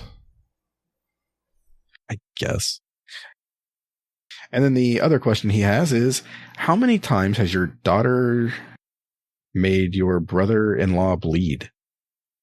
That's a very specific question. Yeah. My daughter doesn't hit anybody. Or make them bleed. I would say 0 times. Yeah. We need to talk, Burning Wing, I guess. I don't have a brother-in-law. So, it sounds like there's a story behind this. So I think next time we have him on, that one show that we have with Dez and RNG Gatr, we'll go ahead and talk to him about this. What show's this? And hey, quick note with actually 2 quick notes. One for Data Bio. Okay. His wife gave birth. Yes. This week. So congratulations to him. He has a little son, and his name is Victor. Yes, good name. Yep. And then also best wishes to RNG Gatr and his daughter and his family, just because his daughter was in the hospital and had to have some impromptu surgery, unfortunately. So, Yep. But his daughter's back home and doing okay. Oh, so. That's good. I didn't hear that part. Good deal. Yep. That's good to hear. Yep. I've been away all day working, so I didn't see that post. Good to know, RNG. Hope everything's good, buddy. I told him the other day I couldn't imagine my daughter being in the hospital. I'd be out of my mind. Yeah. I mean, you just don't want your kids to ever feel pain or being, in a spot like that. Of course. Yep. Of course. Okay. My last one this is from Data Bio, actually. And he has a question where he says, who is the winnower and the gardener? I need answers. And since he had a special addition to the world this week, I called upon our lore experts in our field, and yes, someone did respond. And, well, I'll just let you hear it. Once upon a time, a gardener and a winnower lived together in a garden. It was once before a time, because time had not yet begun. We did not live, we existed as principles of an ontological dynamics that emerged from a mathematical structures as bodiless and inevitable as the primes. It was the field of possibilities that prefigured existence. They existed because they had to exist. They had no antecedents and no constituents, and there is no instrument of causality by which they could be portioned into components and assigned to some schematic of their origin. If you follow the umbilical of history in the search of some ultimate atavistic embryo that became them, you would end your journey marooned here in this garden. In the morning, the gardener pushed the seeds down into the wet loam of the garden to see what they would become. In the evening, the winnower reaped the day's crop and separated what would flourish from what had failed. The day was longer than all of time, and the night was swifter than a glint of light on a falling sugar crystal. Insects buzzed between the flowers, and worms slithered between the roots, feeding on what was and what might be. The first gradient in existence, the first dynamo of life. Rain fell from no sky, voices spoke without mouth or meaning. A tree of silver wings bloomed, yielding fruit, shed feathers, bloomed again. In the day between the morning and the evening, the gardener and the winnower played a game of possibilities. So, we've had the question asked, who is the gardener and who is the winnower? The question you've got to ask on this as well, are they the darkness and the light? And there is a good possibility they are. Now, it's been hinted at many times.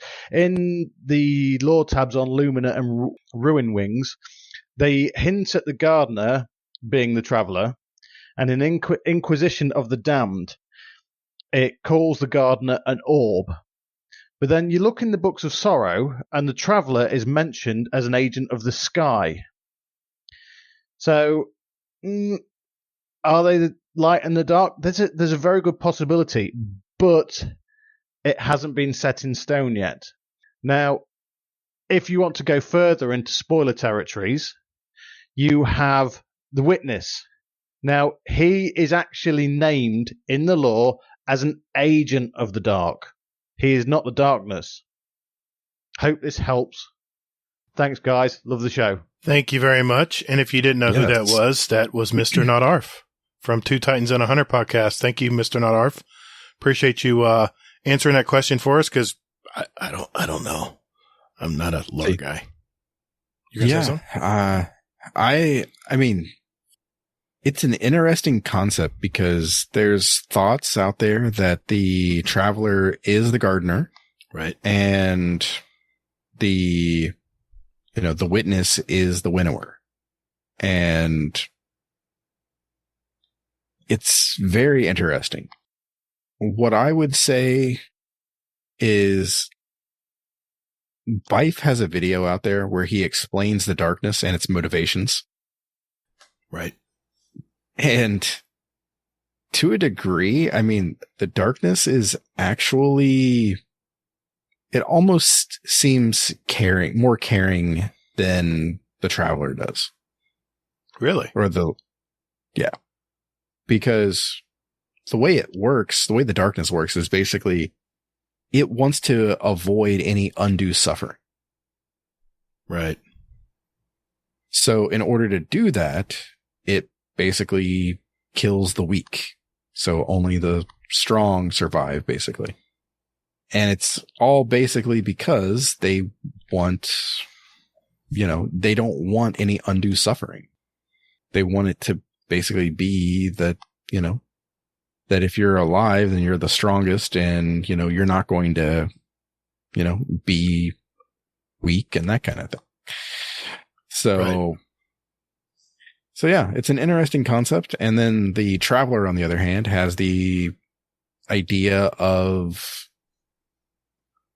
hey, whatever it will be, will be.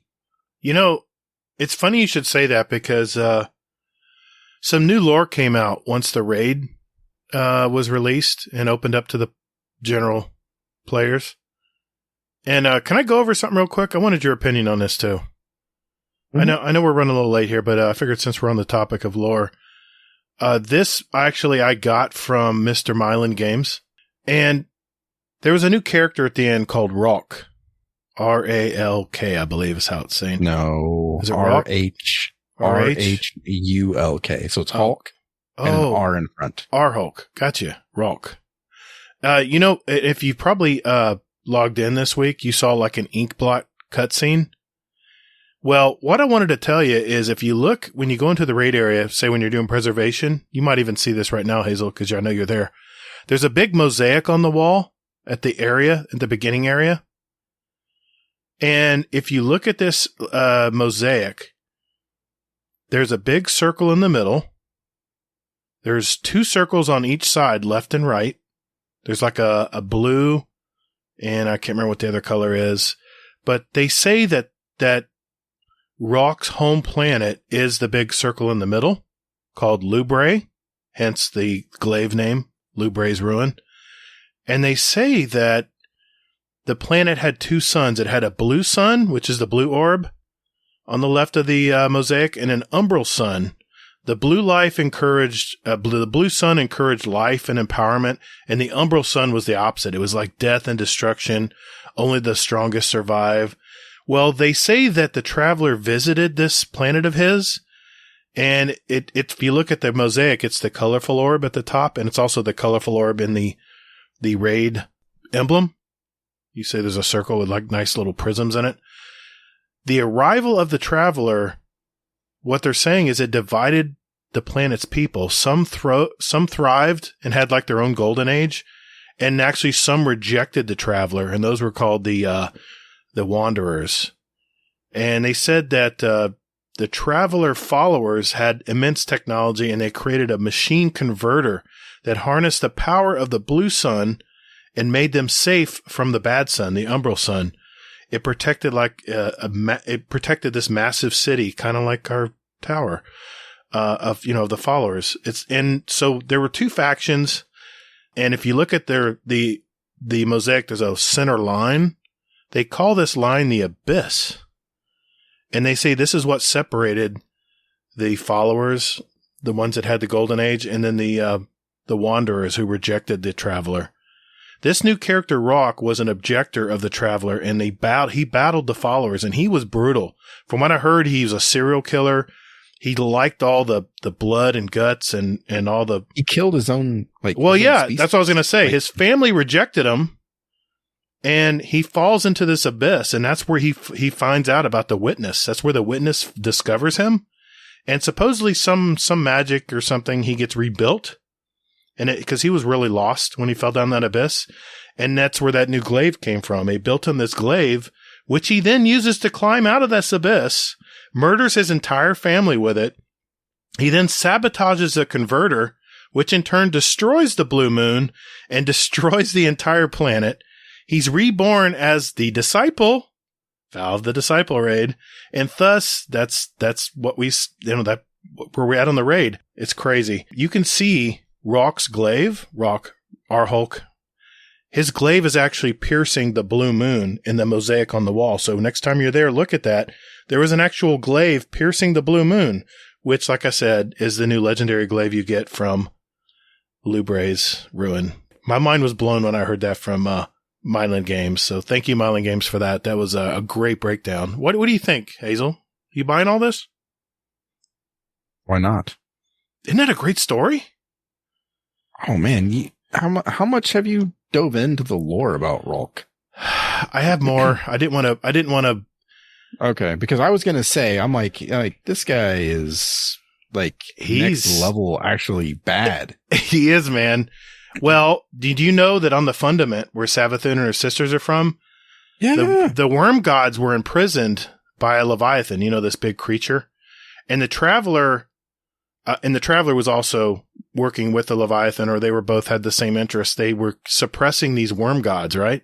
Ralk visits these worms and he tells them they need to have constant feeding to gain strength so they can rise up from the suppression, right? So Ralk fights the Leviathan, breaks a rib from it, which if you look in the raid, the big ass bone, the first encounter. Yep. Yeah, that's the rib from the Leviathan. And the Ralk and the Witness, they make a deal with this new mother worm named Zyda. And if you look in the raid, the mother worm Zyda is the worm that you see in the background in the skybox reaching toward this device. Yep. And they say that the mother worm creates all the larvae, and Ralk reintroduces these larvae into the Fundament. And one of the white worms washes up where Savathun, in the cutscene at the beginning of the story, you see her holding and coddling this white worm. And the goal of Ralk and Zyda is to lure beings from the surface, in other words, Savathun and her sisters, to go down deep to meet with these worm gods, hence the lie to Savathun from the Witness. That's the end of the story. Spoiler alert. It's been 3 weeks. I'm sorry, guys. If I spoiled that, I'm sorry. And kind of the rest is history. You know, the pack with the hive, it frees the worm gods, and that's why they have to always constantly be feeding, because they're feeding these worms so the worms can stay gods. Basically, the Savathun becomes a disciple of the Witness, and like I was talking on Potato Thumbs last night, Ralk gets jealous because the Witness is paying a lot of attention to Savathun. I don't know if she's like a witness in training or whatever, but Ralk creates this device, that block that you see the worm reaching toward is called an upender. And if you look, like I said, if you look at the raid, you'll see the giant mother worm Zyda reaching toward that obelisk looking thing. And the upender is Ralk's way of holding something over Savathun. The upender supposedly can destroy her whole throne world and all of her memories and all of that stuff. And I just thought that was great. If you guys want to know more about this stuff, Mylan Games, my name is Bife. Check out the Lore Network. There's a lot of Spinful Theory podcast. I mean, Evade is another one. Yes, Evade talks about this on YouTube. Yes, a lot of great people talking about this. And I got this from Mylan Games, so I have to give him credit. I think he spent 10 hours breaking this down. So good on you, Mylan Games. Thank you for that info, because it blew my mind. What do you think of all this, Hazel? I mean, it's the same issue that I've had with lore in Destiny forever. What's that? You know? Is that it needs to be in the damn game. Yeah.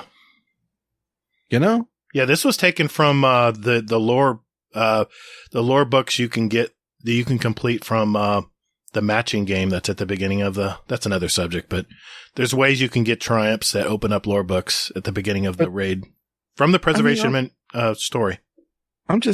I'm serious though. I mean, can you imagine how much more impactful this would be if we didn't have to, scour the internet to go like, oh, hey, what is this?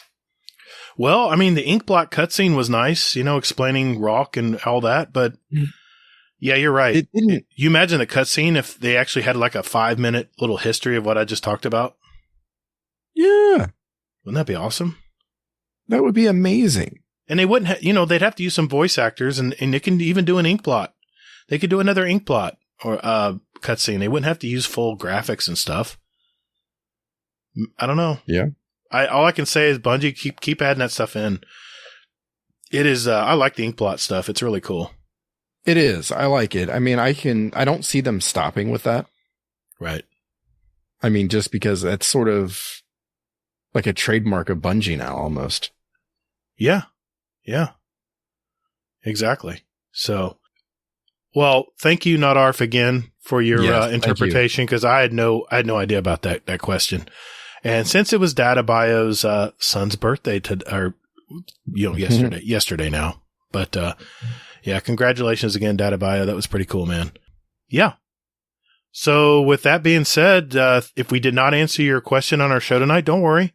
It's not going anywhere. It's right there in our podcast questions channel. So if you do want to ever ask us questions, we have a little transition where it explains all of that. But basically, we have a podcast questions channel in our Discord. That's the easiest way to get it in front of us. But Speak Pipes and all that stuff, we have all ways you can ask questions to us. So with that being said, Mr. Fudd, take it away. Guardian Downcast. Guardian Downcast. Yeah. Guardian Downcast. This is an intro. Guardian Downcast. Guardian. Not copyright. Guardian Downcast. Thank you, Mr. Fudd, as usual. 68 degrees. Very cloudy skies. Gonna be nasty tomorrow. Nasty bomb cyclones moving through Florida and all the Northeast. Hopefully they'll fare well this weekend. It's gonna be nasty. This is the final segment of our show. This is where we pick our songs for our award-winning Guardian Downcast show playlist. Just a little sample of what me and Hazel like to listen to. And whenever we have a guest on, they actually add songs as well. Just search for Guardian Downcast show playlist on Spotify. And we have it on iTunes. Well, don't worry. It's an iTunes playlist as well. We have the links always in our show notes. We currently have 937 songs representing all of us and all of our past guests ever since July of 2019 when we started this thing. So, Hazel, what are you going to pick tonight, man? All right. My first song is Paperweight by Skylar Fisk and Joshua Radin. This is from a movie that, so with me being homesick, I was trying to find something else to do and watch and everything else. And, there was an old movie that, I say old, but it's like maybe like 10 years old. Mm-hmm. But, this movie that I hadn't seen in forever called The Last Kiss, by like Zach Braff, I think is, the director of it and star of it. Basically is a newly married guy and he's, sort of,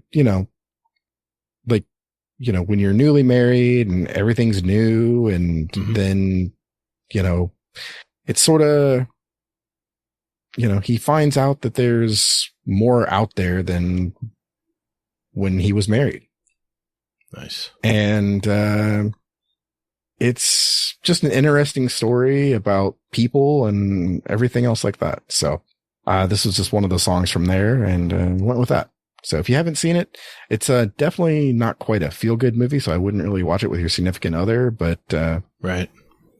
It's very good, heartfelt. All of Zach Braff's movies that he does are really, really good, top-notch. And then my second pick is Thank God for Sinners by Ty Segall. Just a kind of like an old-school rock song. All right, cool deal, man. Thanks. I had since we're on the subject of music, we had a couple of music questions from our community, and I figured this would be a good place to put them. So our first one, Hazel, was from Ronan Red Lion. His question was, time for some show appreciation for video game composers. Pick 2 songs in GDC podcast tradition, one from Destiny and one from an older game, and describe the feels they give you. Mine are the 0 Hour boss music. Makes me feel like, get to that blinking tank. Get to that spider tank. The Frogs theme from Chrono Trigger makes me feel like accomplishing something heroically epic. To answer this question, let's see. The first, he asked for a Destiny song and another game song. And I know you're thinking, Gatord's not going to have another game song. Yeah, I'd actually do. I remember the song, but Destiny from Medieval. No, it's not from Medieval. The Destiny song that I loved is from the new Witch Queen soundtrack. It's called The First Disciple. And if you notice from episode 136, it's our intro song into our podcast. And one thing I've been doing is, I love this new, Witch Queen soundtrack. So every week, I don't know if you noticed, but I'm putting a sample of each track, or not each one, but I'm randomly picking a track and putting it in as our intro music. We'll have our other music back eventually. Don't worry, Hazel. I know you like that intro music. But just for Witch Queen, the first part of Witch Queen here, I've been really enjoying their soundtrack. So that's the song. The First Disciple is my favorite one because it's just really gritty and has like a march feel to it, like you're heading off to battle. So episode 136, if you listen to our intro going into our podcast, that's the song that's playing. As far as an older game song, I had to really think about this. Time Crisis was one of my favorite games in the arcades. And the Time Crisis 1 theme music, it's called, it's stage 1 when you first start.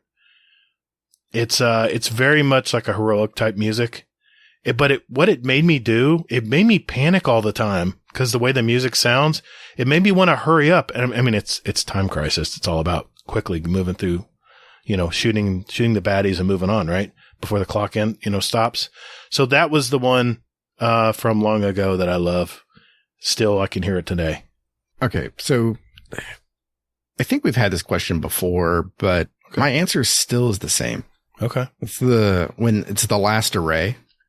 Oh, yes. I don't know why it sticks with me so much. Yeah. But I think that was back when I actually listened to the music, because now I don't really listen to the music at all. Yeah.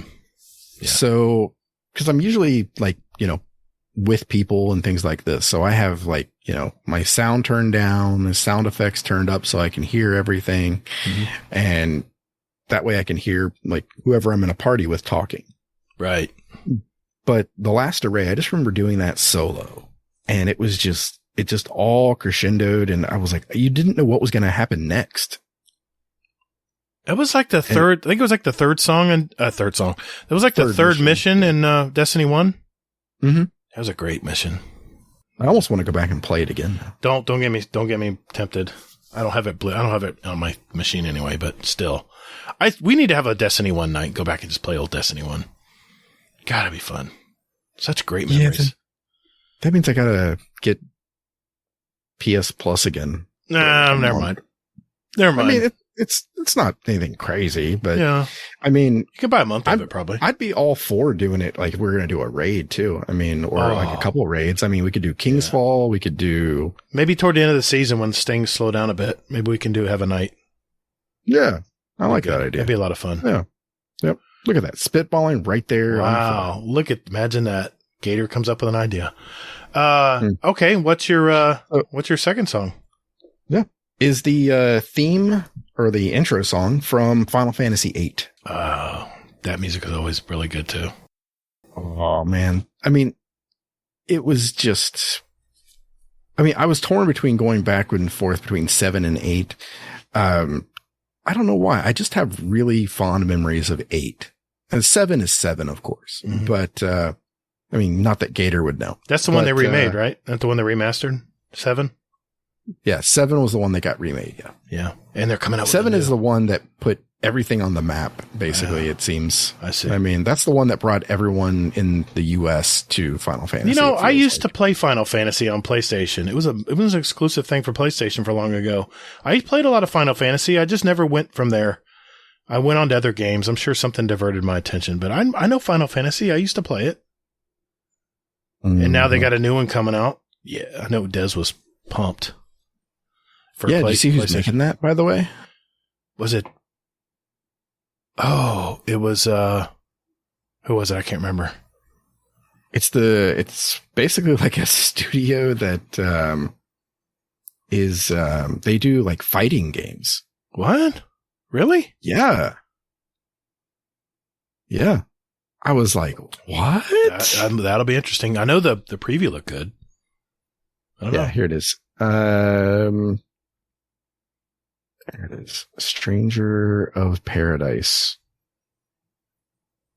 Final Fantasy Origin. The demo's out now. Who is the company that... It was under the, I got it from the PlayStation. What's that event they have?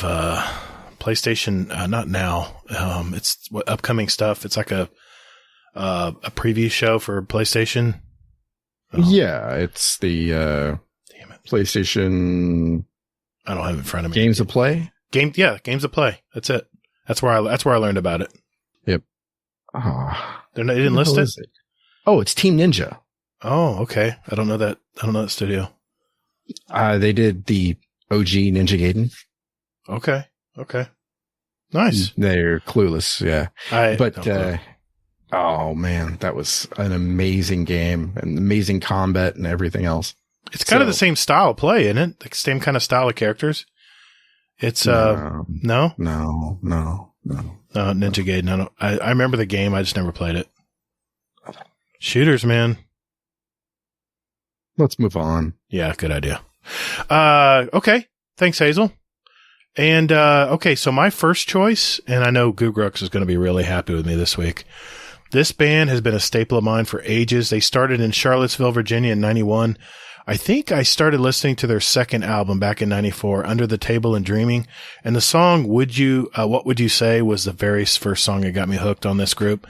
The instrumentation is off the charts. Their live performances, I think, are better than their studio releases.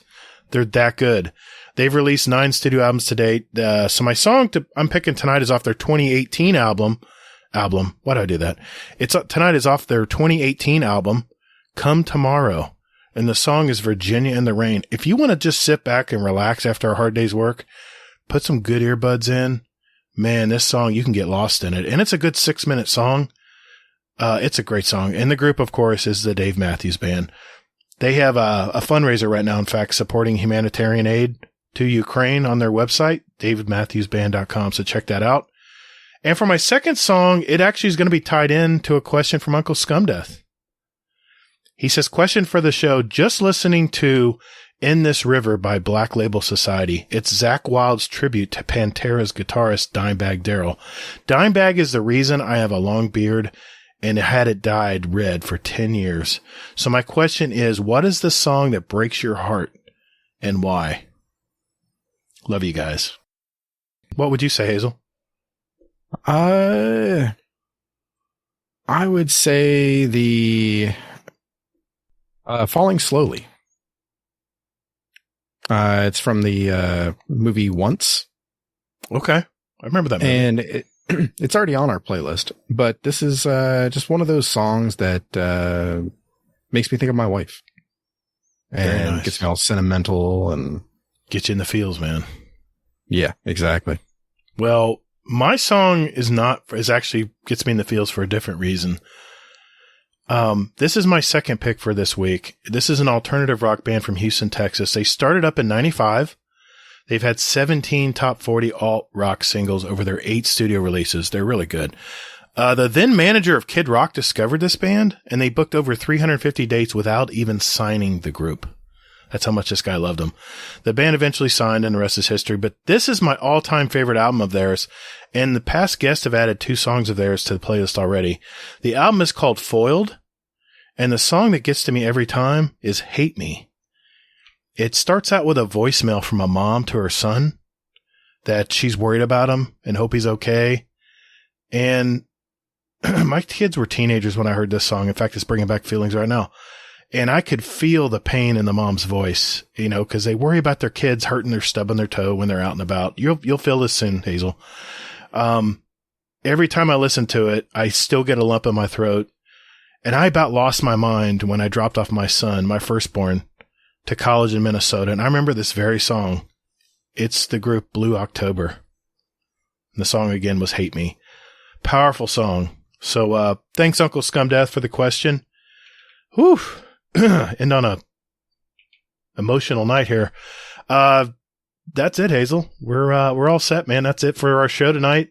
We have a couple of announcements. I think you have scrims going again. You were sick this last Wednesday, so thanks, Big Briggs. Hazel appointed you, and then you threw it right in my lap. So I had to create teams this week. But man, I got to admit, Hazel, you started a good thing here, man. I had a great time playing this last Wednesday with all the gang.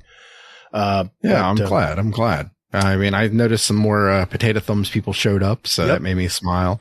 I played against some new people I never played against before. It's good. Yep. And I put a survey out there a while ago, and we have, like, I think 17 people replied to it. And I was going over the data, and I was cracking up. I'm like, wow. I'm like, y'all motherfuckers are way too, like, modest.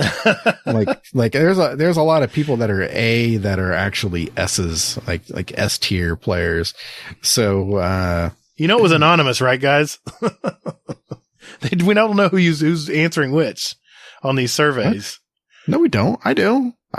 You do know? You do know? Oh, yes. I didn't know. I thought it was, oh shit. Yeah, because it asks. You know what I put then. Okay. All right. Yeah. I'll edit that out. Because how else? I mean, well, no, you can leave it in because, I mean, the purpose of it is to actually group people together easier. Right. Yeah, so true. That way we don't put, like, who'd you put together? Stormy and Dex? I had Stormy and Dex on one team and Big go? Briggs and Your Toast all on the same team. Oh my I was a glutton for punishment. I'm telling you, man, the teams. Why would you put? We were good though, man. We had Kill a Monkey. I had Ghost on my team, which I like that guy. He's a very cool customer when it comes to Crucible. And, it was Ghost. It was myself, Kill a Monkey, Warcry, and Ghost. And on the other team was Dexican, Stormy, Big Briggs, and Your Toast. I don't know what I was thinking. I had to put some teams together. Thanks, Big Briggs, again for that, buddy. I'll remember that. Buddy. But you know what though? I was a little apprehensive at first, but it all evened out. We all did very well. I know we didn't split. I know we lost more than we won, but all the games were really close, so we had a good time. So, are we gonna do that again? Oh, we are, but I think that we're gonna do it every other week for now. Just because of timing and things like this, because I want to do the raid again. Yes. Raid night. So raid night this week. Okay. And then we're going to alternate. So next week will be, raid night this week. And then next week will be scrims, and we're going to flip flop basically until things get slow. And then we're going to go ahead and go back to the Monday, Wednesday routine. Okay. I know I'm doing, I have my Gambit crew on Mondays now, so I won't be able to do Mondays, but are we doing the raid Wednesday? This Wednesday? Possibly. Okay. Possibly. Okay. I'll look for it. I'll throw something up.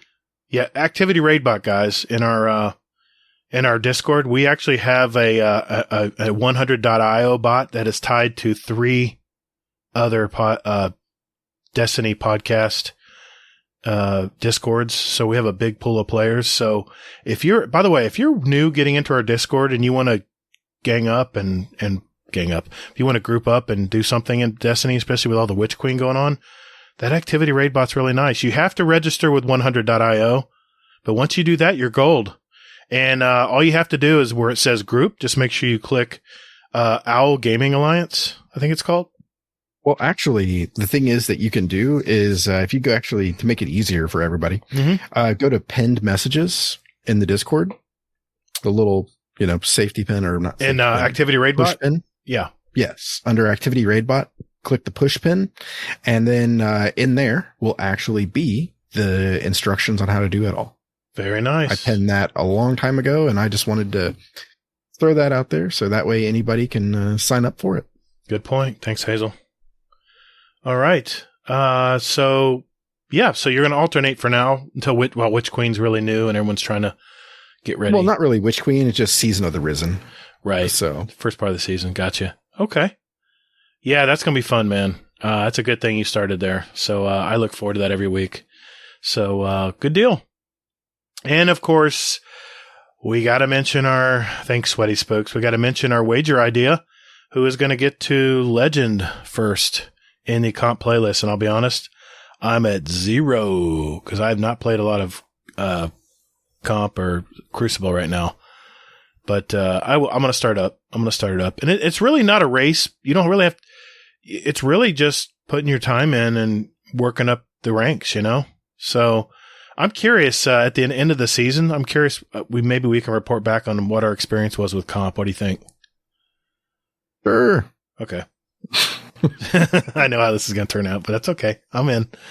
How's it going to turn out? I'm curious. I think you're going to get me because I have not been really Crucible heavy this season, and that'll probably change in a while. Once once I get everything done in PvE, but there's so much to do in the throne world and all the new activities and the seasonal stuff, the battlegrounds and psyop stuff. So I really have just been focused on that. In fact, I haven't even played any Gambit hardly, but I got my Gambit crew this Monday night. We'll start getting that, so I get my 4th gilded title with Gambit. It'll be a lot of fun. I did want to give out a shout out to our Patreons out there, especially our raid boss, basically NACL. Thank you for your support, sir. And you know who you are out there. Thank you all, everyone out there who contributes and helps this little podcast. We take the brunt of all the financial stuff, the hosting. We're working on a website. We have a bunch of third-party services we use, like SpeakPipe and things like that. So we did have a new Patreon member this week. Shout out to Lord Master Chaos for your pledge. We thank you, sir. Yes. Thank you. Thank you. Very nice. Very nice. And, we just love what we're doing here, guys. We love this game, and we hope that you love listening to our sometimes long-winded ass. Long-winded ass. You're just going to say that podcast. It gets a little long, but it's a radio format. I mean, it's a radio show. Think of it like that. And you can, like I said, you can bust around and listen to certain parts of it if you like, if you don't have time to listen to the whole thing. I know it gets long, but if you are interested in supporting us, check out patreon.com/support Guardian Downcast. And you can join and be one of our Patreons or patrons for less than a Twitch or YouTube subscription out there. So thank you for that. We still have a few of the founder decals. I'll be mailing those out soon. Patreon members. That'll be mailed soon. And if you have other, we have all kinds of tiers. So there's all kinds of foolish stuff. You can name me in the Discord and make my life a living hell. But, if you're supporting us, you're supporting us. So that's what we do. So, my daughter Snail Entrails made the founder decals. So we made a limited run of those. So when they're gone, they're gone. And I think we still have a few more left after our initial Patreons here. So thank you guys. Appreciate it. That's a wrap, Hazel. Another episode in the can. We have 137 other episodes with interviews from gamers all over our community. So if you're just finding out about us, hey, check it out. We have them all listed on our website, on our Libsyn host. And all I ask of you guys, if you like what you're listening to tonight, do me and Hazel a favor. If you have a Destiny friend out there who's getting into Destiny and the Witch Queen and stuff, tell them about our podcast. That's all we ask. Just say, hey, listen to these guys. They're hopefully fun to listen to. And, that's all the plugging I'm going to do tonight, Hazel. So finally, sorry, man. Sorry. I got to get a breath. Hold on. Okay. So Hazel, we can't go anywhere, man. We got a great Scumdeth corner this week. So, I'm not going to talk anymore. I'm just going to play it. Uncle Scumdeth, what's going on this week, brother? Hello. Welcome to Scumdeth's Corner. This one's a good one. On Saturday night, we are going to watch the best Iron Maiden tribute band in England called High on Maiden. They're actually endorsed by Iron Maiden because Steve Harris, the bassist of Iron Maiden's nephew, plays drums for this band. So we're going to go and watch them Saturday locally down the road, about 20-minute walk. So can't wait for that. But the thing is, their drummer's caught COVID. So the drummer of Warcrab, my drummer, Rich, has been asked to do the gig. So we're supposed to have band practice tonight, but he's gone down to band practice on his own with his drums, got his headset on, Iron Maiden set list playing in his ears, and he's smashing it out. He's taking the day off work tomorrow to practice as well down his garage on his spare drum kit. And he's booked another band practice at our practice place tomorrow night to go down on his own. It's 22 Iron Maiden songs. It's a 2-hour set, no break. And the thing is, we've, in Warcrab and all the other bands I've been in with Rich, we've never played over an hour. So this is going to fuck him up. 2 hours of knocking out Iron Maiden. Nico McBrain and Clive Burr drums. Oh, tell you what, I don't know how I've got so much confidence in him. I don't know how he can do it. It is insane. He knows how to play some Maiden songs, roughly, but he's going to smash it. I can't wait. It's Thursday night now. So Saturday night, 2 days' time. It's the 10th of March. I don't know when Gator's going to put this out, but it's going to be insane. He's down there now practicing with his headphones in. We're supposed to be down there doing more crab, but he's down there on his own doing Maiden. Oh, I was looking forward to the gig anyway, but this just makes it 1,000-fold more exciting for me watching my drummer play with the best Maiden band, apart from Maiden. You can't write this shit. Tell you what, I love it. Fucking awesome. Anyway, I might do a part 2 to this on Saturday after the gig. If Gatr can maybe edit that in, I don't know. But if not, I'll put it in for next week. So, yeah, bring it on. Saturday night's going to be fucking awesome. If I get any pics, no, I won't. Oh, I don't know. Yeah, anyway, I can't wait. Love you all. Spot on. Roll on Saturday night. Hell yeah. Hello. Welcome to Scumdeth's Corner, part 2. In part 1, I told you that my drummer had stood in for the High Iron Maiden, the best tribute band in Britain of Iron Maiden. He stood in. It's 10 o'clock in the morning now. I just woke up, hungover as fuck. That boy smashed it. Absolutely smashed it. I tell you what, it's making me feel a bit fucking emotional. He fucking nailed it on 2 days fucking notice. He smashed 20 fucking Iron Maiden songs on drums. Who the fuck can do that? Nobody. Apart from this motherfucker. Do you know what I mean? It's insane. I'm so fucking proud of him. Like, can't believe it. Can't believe what he's done. I got video footage. I can put some of that up, actually. I might put some up on my YouTube channel. So if you want to see it, I might do some of that. But oh my god, what a dude! I can't believe it. Can't believe he done it, and he pulled it off, and he smashed it. Oh god, fucking hell! I think I'm still drunk. Oh, tell you what.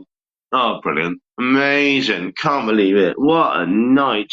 Oh, sold out crowd as well. 200 people, sold out. Everyone's fucking jumping around, flying. Oh, great night. Absolutely great night. So, yeah. So, if anyone needs a drummer, give Rich a shout. Anyway, I love you all, and I'm just going to chill out now. Love you all. Goodbye. Thank you, Uncle Scumdeth. That is He's awesome. Not excited at all. He's a little excited. Yeah. That's awesome, man. I can't wait. Hey, if you send me a part 2, I'll DM you. If he does send me a part 2 before we post the show, I'll be sure to put it in. Otherwise, we'll have to listen next week, right? Yeah. Yeah. Very cool. Very cool. Well, thank you, Uncle Scumdeth. Hazel, how can people find you, sir? Hazel and T, anywhere and everywhere. You can find me on Twitter, Todd the Gatr. Remember, that's GATR. GATR, all caps. Don't forget those underscores on YouTube, PS5, Steam. So, yeah. Remember, everyone, as you're playing Witch Queen, take breaks, especially if you're raiding. Touch grass. I didn't say touch ass. Touch grass. Go outside. Stretch your legs. You do can a little touch walk. ass. It's okay. You can do that too, but touch grass too. That'd be good. Continue to be safe, everybody, and more importantly, take care of one another. The path to victory is long, but there's always hope. Fight! Thank you all so very much for listening. And later, Guardian. Toddled. Yeah, that's pretty good. I like it.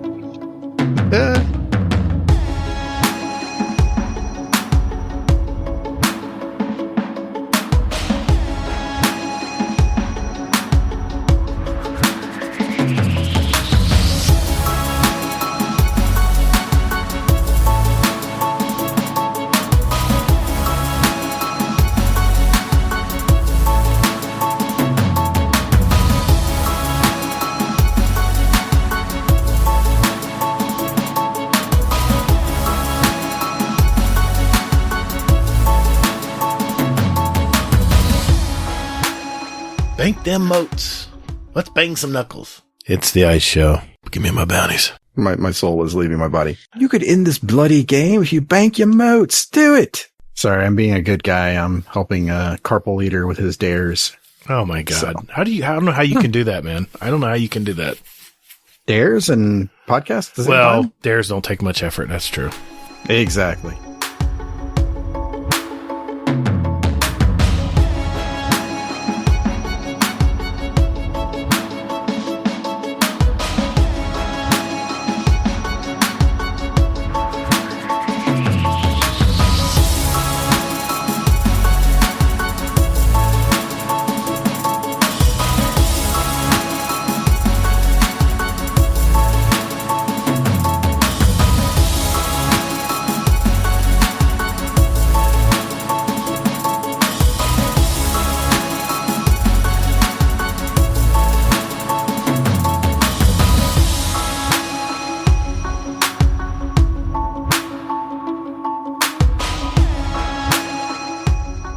No, my Bright Dust is, special to me. It's I'm going to use okay. that to buy emotes. Don't touch his Bright Dust. Got it.